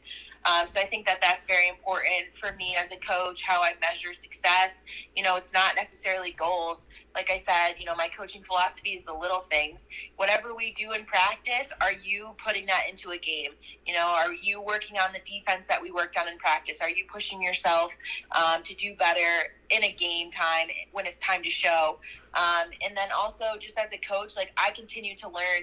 I had an amazing club team this year with Orange Crush who pushed me. They wanted to learn from me. I learned from them. I made great connections with their parents. And I think that that's important, is being a coach that's open, being there to support any student athlete, whether they're in high school, whether they're in college. It is my goal to make sure that these kids in upstate New York are getting to the level or getting the level of coaching that they need to be better, and to be and reach the level like Fran did, right? Fran spends a lot of time with her dad on Sundays lifting and lifting weights, and she has the support of her dad to make sure that she gets to where she needs to be, and not all of our players have that, so I try to be that support, whether it's giving them some individual things to do on the wall, some stick work, doing individuals with them, working and training with them, whatever it needs to be. I think as a coach, I push myself to do better. I have amazing mentors in this game that I reach out to whenever I have to have that conversation. And I just want to continue to learn. And I want to see our kids in upstate New York succeed. Yeah, and that's the thing, like you said, try to be an extension and to be there for them and go the extra mile. Ashley, for you, with Morrisville, what do you see here? I mean, you're a young coach. You've come here. You took over this program. You had early success. You're building here toward the beginning of March. First game on March 4th to start off the 2022 season. What do you see about the value of Morrisville and just the why? If you're out there recruiting right now, which I know that you are, and you're sharing this message, what are you telling people about why Morrisville, why believe in us, why come here and be a part of this community, this school, this environment? What's the message? Yeah, Morrisville is a diamond in the rough. Not a lot of people know the amount of things that we have to offer here. And, why us? My team is amazing. It's a family. It's a part of a program that they want to continue to win championships. They want to continue to create connections with each other off the field. And I think that's what a lot of athletes are looking for. They're looking for the next school to go to that's going to bring them in and trust them and create those relationships that they're looking for. And for me, again, I have an amazing coaching staff. We have amazing facilities here, and it's a great opportunity to play amazing schools. Our non-conference is extremely hard. We travel, we play, and we fight for that win. And if we don't win it, we learn from it. And our conference schedule is the same way. We fight, we play, we're gritty, and we make sure that whatever our goal is for that day, for that game, we are reaching that goal. And I think that's one of the amazing things here about our program is that if we're going to set a goal for ourselves, we're going to make sure that we reach it on our coaching staff and as well as our players. So, Morrisville is a diamond in the rough. I think we are going to continue to, be a big name, be on big stages. We're going to continue to fight for those championships. We're going to continue to try to show up to the NCAA tournament every year. And if you're a student athlete, that should be something that you're looking for. And if you are, Morrisville is the right place for you. And like you said, going to the NCAA tournament, paint the picture for us. How many schools, D3, trying to get into the tournament and just how the tournament's set up? Because I think that people don't know really just how difficult it is to get into these tournaments. And a lot of people, pay attention to Division I because of TV rights and different things going on. But Division III, extremely competitive. I don't see divisions when I see sports. I just see players, I see coaches, and I see, who wants it the most. What can you say about Division III's women's lacrosse tournament and what that NCAA tournament looks like? Yeah, the NCAA tournament, I mean, it's tough. You have to get into it. You've got to win. You've got to get, you have to make sure that your conferences, whether you have a bye or not, you're putting up some points on the scoreboard. It's a fight. There's over 100 programs that are trying to get into. I think there's maybe 32 spots, and you're fighting for that spot. And to get to the conference, again, last year we played Salisbury, who's amazing. They're down from Maryland. They won the entire thing. To be able to be on that stage with athletes who continued to play hard past what we were able to do, but for our student athletes to be on that page and say, wow, look what that did, or that student athlete did. And for me to be on the coaching sideline with a legendary coach, he's been there for 25 years, that's something that I personally look up to. He was the D3 Coach of the Year last year. Like, that's where I want to be, 20 years down the road. I want to continue to fight, and it's a fight. You're playing for 2 months straight. You're trying to work towards that tournament, and when that tournament happens, I think last year was like a 3-day turnaround for us. We found out we were going to Virginia. We had to get a bus. We got on the bus, and we played on a Saturday from a Tuesday, finding out on Tuesday. So it's quick. It's a quick turnaround, but it's also an amazing experience. There are amazing programs, and like you said, Dan, you don't pay attention to levels, and I don't either. Like I said, whatever level you go to, 1, 2, or 3, you want to make sure you have the best experience that you can have. And I think that last year in the spring, my kids, they worked extremely hard. They had a brand new coach. We had a pause for COVID during the season. And once that pause was over, we came back, we clawed back, and we fought hard. And they got to go to the NCAA second round and play against someone who won a championship. And that experience, you can't pay for that. That's something that you work so hard for. And that's something we want to experience again this year. And coming from Ashley Holdridge here, SUNY Morrisville women's lacrosse head coach and a Syracuse, New York native, as well as an NCAA Division I player herself in her time on the field as a player. Now leading SUNY Morrisville. Ashley, before I let you go, I do a thing on the show called Rapid Fire. Gives us an opportunity to get to know you a little bit better. You've been so great about answering my questions. I get the opportunity to put you on the hot seat, but in fairness, you get the opportunity to put me right back. So we'll have a bunch of questions go back and forth here. We're going to do 3 apiece, rapid fire. I'll let you go first. You can ask me anything in the world. Doesn't have to do with sports, or it could, and we have to answer whatever's asked. All right. Go ahead. Okay. Favorite meal? Well, I have Italian and Hispanic blood, and so it's very hard for me to decide that. But I would say if I had to choose anything, I love pizza because you could do so many different things to pizza, and I'm very spoiled with the incredible pizza that is here in Central New York. So I'm gonna say pizza just because. And I have Calabrian blood as part of my blood from Italy, so they put honey on their pizza, and Pizza Man puts honey on their pizza. So there's something about honey on pizza. I don't know how to describe it, so I'm gonna say pizza. Okay. My first for you, Ashley, is who would you consider to be the greatest mentor of your life and why? Oof. My grandma. She is an amazing woman. She was a pediatric nurse for 42 years, and she was my biggest supporter in any. Definitely the matriarch of the family there. And Grandma, you said exactly what made me think about my G-Mama. You said every time you had a question, she had the answer. And that could not be more true. My grandmother had an answer at 100 years old for questions, so Yep. It's crazy. What's your next one for me? Okay, what is your biggest flaw? Wow, okay. Well, I'm going to do the first one that comes to mind. My biggest flaw. I want to get rid of it. I have a sign on my refrigerator that says, it doesn't say be on time. It says always be early. And I just underlined always yesterday to remind myself that I haven't kept up with that. So I think I try to do so much, and I sometimes spread myself very thin that I make myself late. And so I think my biggest flaw is that I need to be on time. Nice. I'm going to throw it back at you, since you put me on the hot seat. What do you consider your biggest flaw? I definitely am on time, so I can't say that. Okay. I would definitely say sometimes I have cloudy vision. When it comes to learning something, I'm very stubborn. Okay.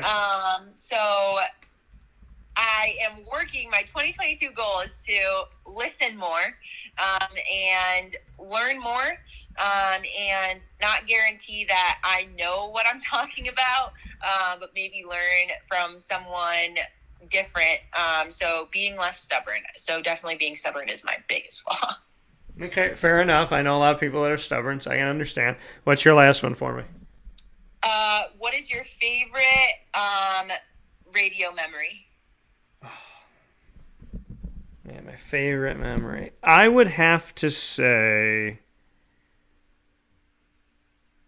probably the first time I ever broadcasted. I started my broadcasting career when I was a freshman in college, and we were on a radio station and a TV station that went out to the community. So I consider my professional career starting in 2003, and I was at Marywood University, and so I would say when I got the phone call, because I'll never forget it. My friend Brandon called me. I was the best man for him for his wedding, and he called me right after we had met. We'd probably known each other for, I don't know, a couple months, couple weeks, something like that. And it was in November. He called me. It was a few minutes before a game. It was like 12 minutes before a game. And I was in Madonna Hall at Marywood University, where I lived as a freshman and a sophomore. And I was doing laundry. And I had my hamper.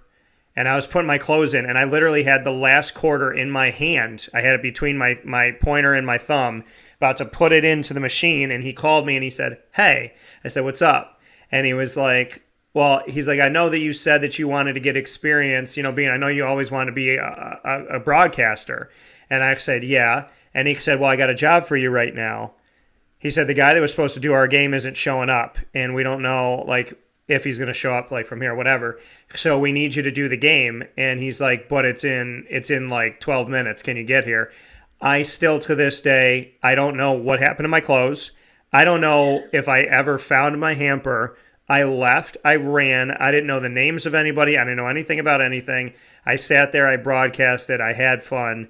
And then from there, I put a name on the show, MU Courtside. I put the logo on, the graphics on, set the thing up, used to, with my suit on, go under the bleachers and plug things in. I did 16 jobs for that. And to this day, that is my first child. It's my first baby. So the first time I broadcasted, when they looked at me and said, "Hey, would you come back?" And I was like, "Yeah." And they're like, "Yeah, we're thinking about doing TV and radio simultaneously. We got some calls. It was good. We think we'd have some fun with it. Would you want to do it?" And I never gave it up after that. And I guess I did a good job, Ashley, because a lot of people have tried to take credit for it over the last 20 years. But I would tell you that first moment of going on the air and just not knowing anything about anything and saying, "Dan, you've waited for this moment your whole life. I trust you. I love you. God's here. You got this." And that was it, and I think as a coach, you could probably understand that too, is there might be a moment where you're like, am I ready for this? Did I prepare? I got this and I got to go do it. But something inside of us, when you believe in yourself and you're doing what you love and not what you think you love, when you love something, there is nothing that's going to stop you. And from the moment I turned the mic on in 2003, 12 minutes before a game, I've never shut it off. So, I'll always appreciate that moment as the first day that I started my career. That's amazing. So I'm gonna throw one at you for coaching, Ashley. What do you consider to be, in your young coaching career, what do you consider to be your finest moment as a coach up to this point?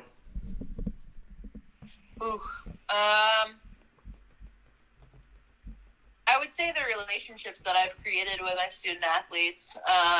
The wins are great, but it's not always about winning. It's about creating those relationships with your student athletes that you'll have for a long time. I had that opportunity Welcome here with to my Wake Up freshman Call year with coach from Siena. We still have a great relationship. We now have a working relationship together, and she helps me on our sideline. And to be able to have deep conversations, hard conversations with my student athletes and helping them be the best that they can be outside of lacrosse, that is my goal always. And I think that that's probably been my finest moment as a coach, to reach some students that are like me, that were like me when I was in high school, and help them grow as humans. And that, in and of itself, is a terrific answer, because you're caring more about them as people in society and what they contribute to society far beyond the lacrosse field. And that says a lot about you, and it says a lot about what you want for this world, and it says a lot about you being selfless.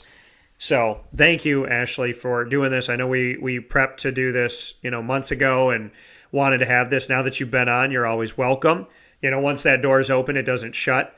So I want you to know that I'm happy for you. Now I want a United East t-shirt. Now I want some Morrisville gear. I want to rock a hat on the sideline. So, I know that I'm all about, now that you and I have done this, and now that we've made this connection, you'll know, and you can talk to whoever you want to.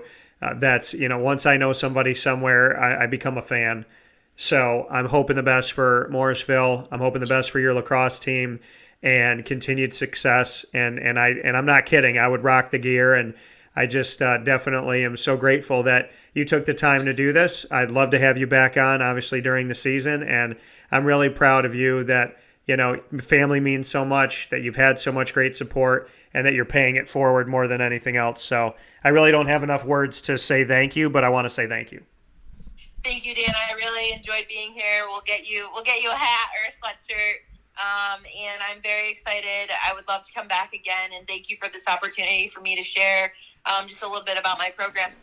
Absolutely. Well, always here to help, and looking forward to all of that, and I'm ready to rock my gear. So thank you for everything, Ashley, and I appreciate it as always, and we'll have to get you some wake-up call stuff as well. So take care, enjoy the sunny skies, and obviously in a very short amount of time here, you're going to have your first game. So look forward to everything that is to come, and I look forward to talking with you soon. Awesome. Thanks, Dan. Have a great day. All right. Take care. You too.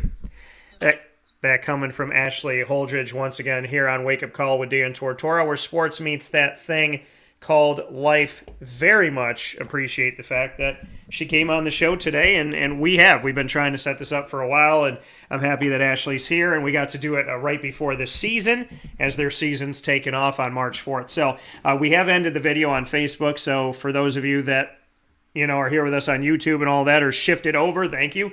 YouTube.com/wakeupcalldt, and on mixlr.com/wakeupcalldt. We'll take our final step aside here on Wake Up Call with Dan Tortora, where sports meets life, and we'll come back with my conversations with Bourama Sidibe and Gerry McNamara right after this.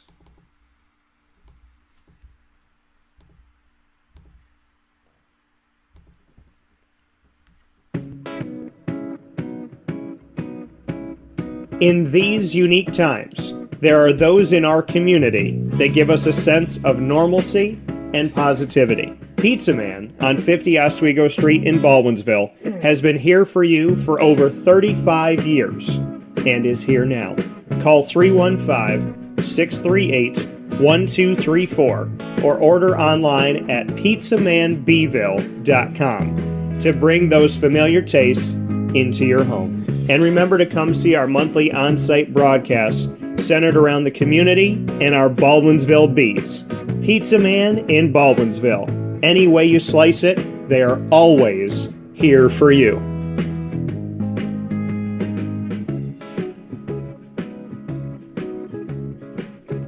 This is Jimmer Sikowski, owner-operator of Chick-fil-A Cicero, 7916 Brewerton Road in Cicero, right in front of the Home Depot.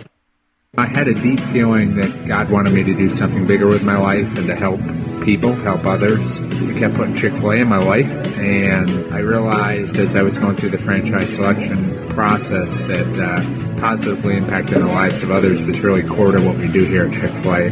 First of all, it starts with the food. The food is brought in fresh daily. We bring in local produce. We prepare it to order in the kitchen. We hand bread our chicken. We hand spin our milkshakes. It's great food. It doesn't taste like fast food. I think the second thing is the way people feel when they come in a Chick-fil-A restaurant. It's different. We try to treat people with intentional kindness here, which is very different and deeper than good customer service. And so I think it feels remarkable for most people to come in a Chick-fil-A restaurant. And then lastly, the impact that we try to have in the community is very different. It's a big part of the expectation of every operator of a Chick-fil-A restaurant is that they're actively engaged in their community, they're a leader in the community, and they're making a difference. When they realize that what we're striving to do is to shine a little light in their life, that's a very, very different experience than you will have in any other quick service restaurant. And it's that remarkable experience that I think people will emotionally connect with. I'm George Townsend of Honda City with some good advice when buying a new car. The true cost of owning a new car is determined by the appraised value when you trade it. No vehicle appraises higher than a Honda. Next, look for low APRs and deep discounts. You also want low maintenance costs and great fuel economy. That's why my advice to you is to buy a new Honda. Looking pre-owned, visit our Honda Certified Used Car Center. Honda City, 7140 Henry Clay Boulevard, Liverpool, or HondaCity-CNY.com. It would be a pity if you don't shop at Honda City. Our corporate purpose at Chick-fil-A is to glorify God by being faithful stewards of all that's entrusted to us and to positively influence all those who come in contact with Chick-fil-A. And what became increasingly clear from our success in Cicero is that people love Chick-fil-A. And also I think we recognized that, we had a great opportunity to grow the brand and grow our platform. I felt incredibly grateful when I was selected to be a Chick-fil-A operator. I think what it's meant for me, what I've come to realize on a very deep level is that this is a calling for me. It's not a career. It's not a job. The Lord called me to be a Chick-fil-A operator and to use these restaurants to glorify Him and to positively influence other people. I'm blessed. I'm very blessed. Head to Chick-fil-A Clay on 3974 State Route 31 in Liverpool, New York.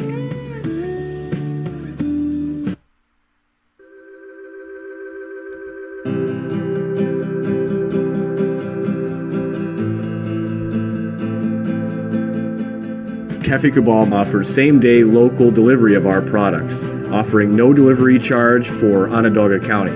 Shop cafecabal.com for fresh roasted coffee beans, cold brew, travel mugs, and all your essential Cafe Cabal needs.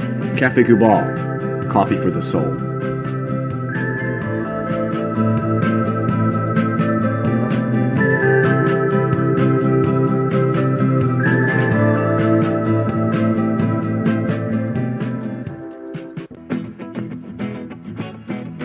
This is Amy from Mother's Cupboard, home of the whole frittata. We are open daily 6 a.m. to 1:30 p.m. For takeout orders, call 315-432-0942 and tune in to Wake Up Call with Dan Tortora for our monthly food challenge and try our Wake Up Call signature menu item available 7 days a week. Here at Mother's Cupboard, we are Central New York, and it's our honor to serve you. Ma and Pa's Kettle Corn and Popcorn Factory remind us that every day is worth celebrating. Find them at 201 Old 7th North Street in Liverpool, New York. Open Monday through Saturday in-store and all the time online at maandpaspopcorn.com. Serving our Central New York community and beyond, you can order all throughout the country at maandpaspopcorn.com. And remember to get your tins, which have in-store half-price refills forever. Ma and Pa's Kettle Corn and Popcorn Factory, available to you for fundraising and all of your events by calling 315-450-6272. That's 315-450-6272. Ma and Pa's Kettle Corn and Popcorn Factory. How corny are you?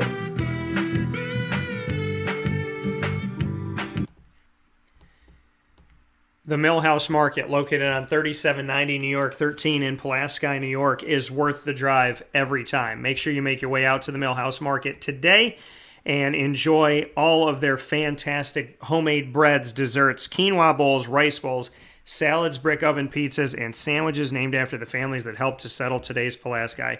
Ingrained in our taste buds and ingrained in our community, they are second to none, and it is such a beautiful thing that they are here with us, representing us the way that they do. Thank you to the Millhouse Market for all that you do in our community and all that you've done for us. We truly appreciate it. With your general store with local products from local companies, paying it forward and helping out local businesses outside of yourself, as well as the indoor dining with a bistro menu that changes weekly so you can come back and try something new. And of course, their drive-through window to grab your food and go and take that on your way. You can go to the Millhouse Market app on the Apple app or Google Play Store and have their entire menu at your fingertips, all the ingredients of each of the sandwiches and pizzas and so on and so forth. And of course, contactless pay on the app, and you can tip on the app and grab your food at the drive-thru and go. And on that app itself, you can have, speaking of driving, you will have a map from anywhere you are to the Millhouse Market on the app itself. So if you go to the Millhouse Market app, not only can you order your food, contactless pay, and have everything set and done, but you can also, on the exact same Millhouse Market app, be able to grab from wherever you are directions to the Millhouse Market. Whether you're 30 miles away or a mile down the road, the Millhouse Market is absolutely, positively worth the drive every time. 3790 New York 13 in Pulaski, New York. Make sure you head out there today. With that being said, here on Wake Up Call with Dan Tortora, where sports meets that thing called life, I want to thank you all for tuning into the broadcast. We have one final piece inside of the Cafe Kubal studios, and here in MonPazPopcorn.com's What's Poppin', the final conversations are with Gerry McNamara and Bourama Sidibe, and we're going to jump into those right now. We'll start with my conversation with Bourama Sidibe here on Wake Up Call with Dan Tortora, where sports truly meets that thing called life. So excited to have the opportunity to share with you my conversation with Bourama that happened here recently about the current state of the team and his current state on the team. And this is what Bourama had to say to me. Just what you could say about, obviously getting back on the court. You and I have talked since you got into Syracuse, and you've gone through a bunch of injuries. Just what it means to you to be on the court. It means great for me to be in the court. I'm not just doing that because of me. I'm doing that because of all my teammates. Jesse went down, and then I have no other choice than playing the game, And he wants me to go out there and try my best, and whatever I can give it up to him every night. And then I'm trying to give it up my best. Because these guys, they need help. They need my help. Even if it's 5 minutes or 4 minutes, I'm going to try my best and give them that. Just what you can say, there was an offensive rebound in the second half where you commanded 4 out of 5 of their defenders to come your way. Just what that meant to you, getting underneath the basket and having almost their entire defense come at you. It mean a lot because, I know that's always going to be there. I'm not kind of new to these things. I'm used to it. I just trying to do my best out there, help these guys, help myself too, so. DT.com, your one-stop sports shop, and on MixLR.com/. When you come out for a break, they cheer. Just what it means to have Orange Nation behind you. It feels great. Syracuse fans always being great. No matter what we've been through, we lose or we win, they're always here. That's all we can ask for. For you, how do you feel right now? How is the body? My upper body is fine. My lower body is not there where it's supposed to be, but eventually one day we'll get there. I'm just trying to stay positive and go day by day, you can't think about the future. So I'm just thinking about today, if today go by, I'm healthy, I'm looking for tomorrow, What did Jesse say to you? Did you guys have a conversation when he went down? We never have a really a long conversation. When I came, he told me that he's hurt, and I say, you out of the season? He said he's out for the season. I said, all right, get healthy. I can't say having conversation with nobody. I've been in that situation twice and getting hurt, and then that allow other guys to play. So if you get hurt, the next man just gotta be ready. How, for you, like you said, the body, upper body's good, lower body's not where it needs to be. Do you kind of go week by week, game by game, as far as if you feel good enough to play? How are you kind of tackling that? It used to be like that before Jesse got hurt, but not anymore, because now it seems like I gotta play. There is no other option. No matter how I'm feeling, I'm just gonna play through it and help the other guys up. And just for you, as you get set forward here, just what you can say about Alan Griffin and what he's done to help you be ready. He's always positive. He's a positive guy. He's helped me a lot. Whenever I need him, he's there. So all I can ask, be positive, So he doesn't want to see me being negative about money or whatever. When he sees me, he wants me to stay positive. So. That coming from Bourama Sidibe on the team, and somebody who has fought so hard to be where he is, just to be on the court itself. And I have nothing but the utmost respect for Bourama. We've gotten to spend a lot of time together over the years, and I appreciate and value him so very much. And want to thank him for being a part of the show today. And next up here, we have my conversation with Gerry McNamara, and this is what Gerry had to say when we got to speak recently. The national champion, the Scranton, PA native, as well as the Syracuse Orange Basketball player alum and current assistant coach on the team. Well, just what you can say about how this team has fought this season, 14-12, now above 500 in the ACC. Just where you think everybody's at on the team. I think they remain confident through all this. I think the heartbreaking thing was we had a lot of opportunities to win a lot of games and weren't able to close out a few of them, but they never stopped fighting. They never stopped working. So it's been encouraging to watch these guys stay together and come with the same mentality to practice every day to try to get better. And we've improved our defensive numbers. We've improved our rebounding. So really fun group to be around. One of the things I've always said at the beginning of the year when they asked me about this group is how connected they are. And they've remained tight. It's nice to watch these guys. It hasn't been the best year overall as far as record, but these guys continue to stick together. What is it about Bourama that you think keeps him coming back? I mean, he's been through so many injuries really through his entire career, and he's never given up. And we saw how ferocious he was in this game at one point when he grabbed an offensive rebound, had 4 or 5 defenders around him. Yeah, he's been through a lot. He's just such a good kid. It's kind of a heartbreaking story in terms of what he's had to go through. And you think back 2 years ago down the stretch of the way he played in the last 10 games, averaging a double-double, and he's just so experienced. He's played so many minutes for us that he understands the system. He understands what's expected and where he needs to be. And to see him get the minutes he did, obviously with Jesse's injury, and now being able to back up Frank and come out and make an impact, it's a very, very nice thing to watch. Guard play, just what you can say about Symir Torrance and what he's done with the time he's had this year. Sy was great. He was great today. He's been good all year. His assist-to-turnover ratio is through the roof this season. And he's going to bring defensive intensity, but he's making plays. I thought when he came in the first half today, he really sparked us. He got in the paint, made some plays. They're leaving him because they don't think he could shoot it, but that gives them an advantage to touch the paint off of someone else's drive. And if they're going to dig and Buddy or Joe, whoever's on the court with them, if they're going to get in the paint and they're going to dig off him, he's going to have a straight line gap drive. And, he made a great play off of Buddy's drive where he cut and threw it right back to Buddy for an open three. But it was 3 assists and 3 rebounds that I thought in his first half minutes, his floor game was off the charts. He had a steal late in the game on Kanye Jones and got it forward to another Scranton, Pennsylvania guy, and Patty Casey. Just what you can say about what Patty's done on this team and maybe some things we don't see.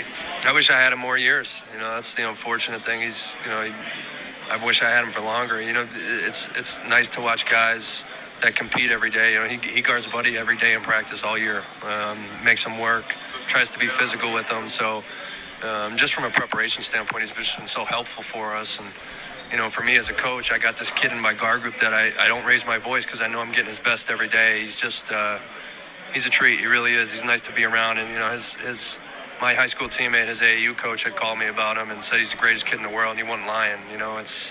He's a joy to be around. I'm glad that he can do some damage in practice. He's a good player, and for half Sy's just so selfless to make that play, steal the ball. He tried to get him a look on the previous play and comes up with the turnover and feeds him. It was pretty nice.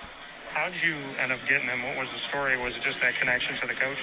Yeah, he was playing D2. He's at University of Sciences, and he had sent me an email. Patty did, and then I had heard from my former high school teammate Brian Coyle and his high school coach Andrew Kettle, who I'm friends with. So Andrew and Brian reached out to me. Patty reached out to me himself, and when Patty reached out to me himself, I said, all right, I'm gonna make a call and talk to everybody, and I talked to Coach, and he was on board with it. So that's kind of how it went down. And it was tough because we didn't know with COVID who was coming back and how our roster was going to look. So he probably waited a little longer than he wanted to, but I'm sure he got the call that he was looking to get. I got to ask you, I know obviously Buddy's done a lot for this team, and so has Joe Girard. How do they improve with you working with them every day? Where do you see them getting better? What's still left in the tank, in your opinion? Well, I don't like the turnover numbers today. You know, we had a high turnover number against Virginia Tech. We had a high turnover number today, and you know, that's the biggest thing is we've got to value possessions. These guys are so lethal from the perimeter, and because of the way they're guarded, we're operating in space from other positions. And you know, I'm really proud of Joe. He had, you know, somewhat of a difficult year last year, and to come back and to prepare the way he's did, to watch him come in and work the way he has. And you know, Buddy's been kind of that Superman logging so many minutes, and when you need a big basket, he's your go-to. But I'm just really proud of those guys. They've got a lot of minutes together and familiarity with one another, and it's the defensive improvements that I'm really excited about. They're moving better. They're targeting the perimeter better off of high post touches. So it's always a process. You know, you always need to get better. Right now, my eyes are sight, and you know, my focus is on the turnovers. We gotta knock that number down. I got to ask you this, aside from Syracuse basketball, my alma mater, Marywood University, is in Scranton, Pennsylvania. Do you pay attention to the Pacers? Do you, ever give, hopes to them and their men's and women's basketball teams, and just what you could say about, having them right there in the community? Well, it's a great campus. It's, it's right in Green Ridge, and I have, to be honest with you, I have no idea what's going on with them. You know, you're so laser focused and locked into what you're doing and in your own lane that you have a hard time looking anywhere else. You know, my mindset goes game by game and scout by scout and day by day with these guys. So, we're really fortunate in our area to have the universities that we have right in Scranton, with Marywood right there, and obviously the University of Scranton. If you've been in downtown Scranton any time in the last few years, you see the upgrades they've made. So, it's really nice academically what we have in our area. That coming from Gerry McNamara of the Syracuse Orange men's basketball team. I want to thank you all for tuning in today and every Monday through Friday from 9 a.m. to 11 a.m. Eastern Time, and anytime we do specialty shows on site on location as well. I want to say thank you for that. So, of course, big ups to all of you for listening and watching on Facebook.com/WakeUpCallDT, Facebook.com/LiveNowDT, and YouTube.com/WakeUpCallDT. Very much thank you all for watching, for listening on MixLR.com/WakeUpCallDT and the homepage on WakeUpCallDT.com. Once the shows go live, they head to our archive on Stitcher, Spotify, MixLR, YouTube, iTunes, and Apple Podcasts, iHeartRadio, TuneIn, Podbean, and more. All you have to do is go to any one of these avenues and search Wake Up Call with Dan Tortora, or one word, Wake Up Call DT. Big thanks to our Central and Upstate New York partners and beyond: Cafe Cubal, Carvel DeWitt, the Wildcat Sports Pub, PB&J's Lunchbox, Canine Camp Dog Daycare, Avicoli's, Canine Campground Dog Boarding, Ma and Pa's Kettle Corn and Popcorn Factory, the Millhouse Market, Honda City of Liverpool, Pizza Man, Victory Sports Medicine and Orthopedics, Chick-fil-A Cicerone, Chick-fil-A Clay, and Mother's Cupboard, as well as the fantastic schools that we get to call the multimedia marketing partners of Wake Up Call with Dan Tortora, starting with your fantastic school in Lemoyne with the Lemoyne College Dolphins.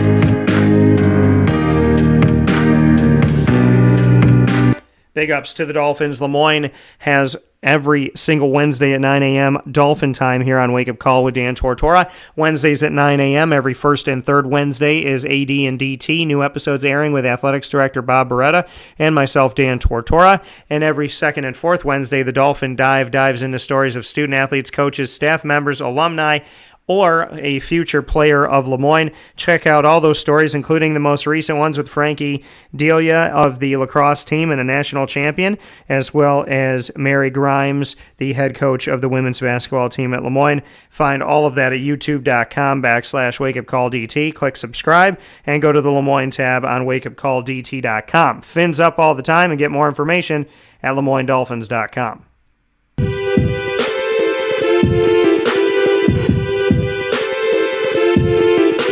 The Marywood Pacers, also proud multimedia marketing partner of Wake Up Call with Dan Tortora and Dan Tortora Broadcast Media. Every Friday, we have our Pacer Pride feature spotlighting the student athletes, coaches, as well as Executive Director of Athletics, Pat Murphy, at Marywood University. This week we have a fantastic story coming up from someone who's never been featured on the show before. Very excited about everything we do with the Marywood Pacers. You can find it out by going to youtube.com/wakeupcalldt and clicking subscribe. And of course, you can go to the Marywood tab on wakeupcalldt.com for our new Pacer Pride episode. And for all episodes airing of Pacer Pride, you can come to Wake Up Call Fridays between 10 a.m. and 11 a.m. Eastern Time. Find out more information by going to marywoodpacers.com.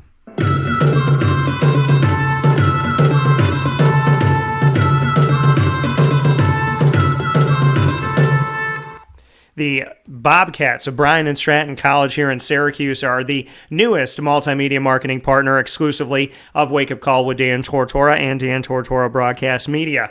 The initial conversation with the Bobcats of Bryan and Stratton College comes to you with a roundtable discussion featuring athletic director Nick Dmitrievsky, who's also the men's soccer head coach and national champion, assistant AD Alex Grigorita, who's also the women's soccer head coach and national champion, women's basketball head coach Clay Gagan-Sherman, men's basketball head coach Dan Fresina, and the upcoming baseball team coming into existence at Bryan and Stratton College in Syracuse, their head coach Sean Peak. All join me for a roundtable discussion you don't want to miss. It's airing now on facebook.com/wakeupcalldt and, of course, on youtube.com/wakeupcalldt. And you can visit the BSC SYR page for Bryan and Stratton College Syracuse on wakeupcalldt.com. Click on it, bookmark it, and you'll have the video there as well. For so much more coming up monthly with the Bobcats, make sure that you're very close to Wake Up Call with Dan Tortora. And for more information on the Bobcats in general, you can go to syracuse.bscbobcats.com.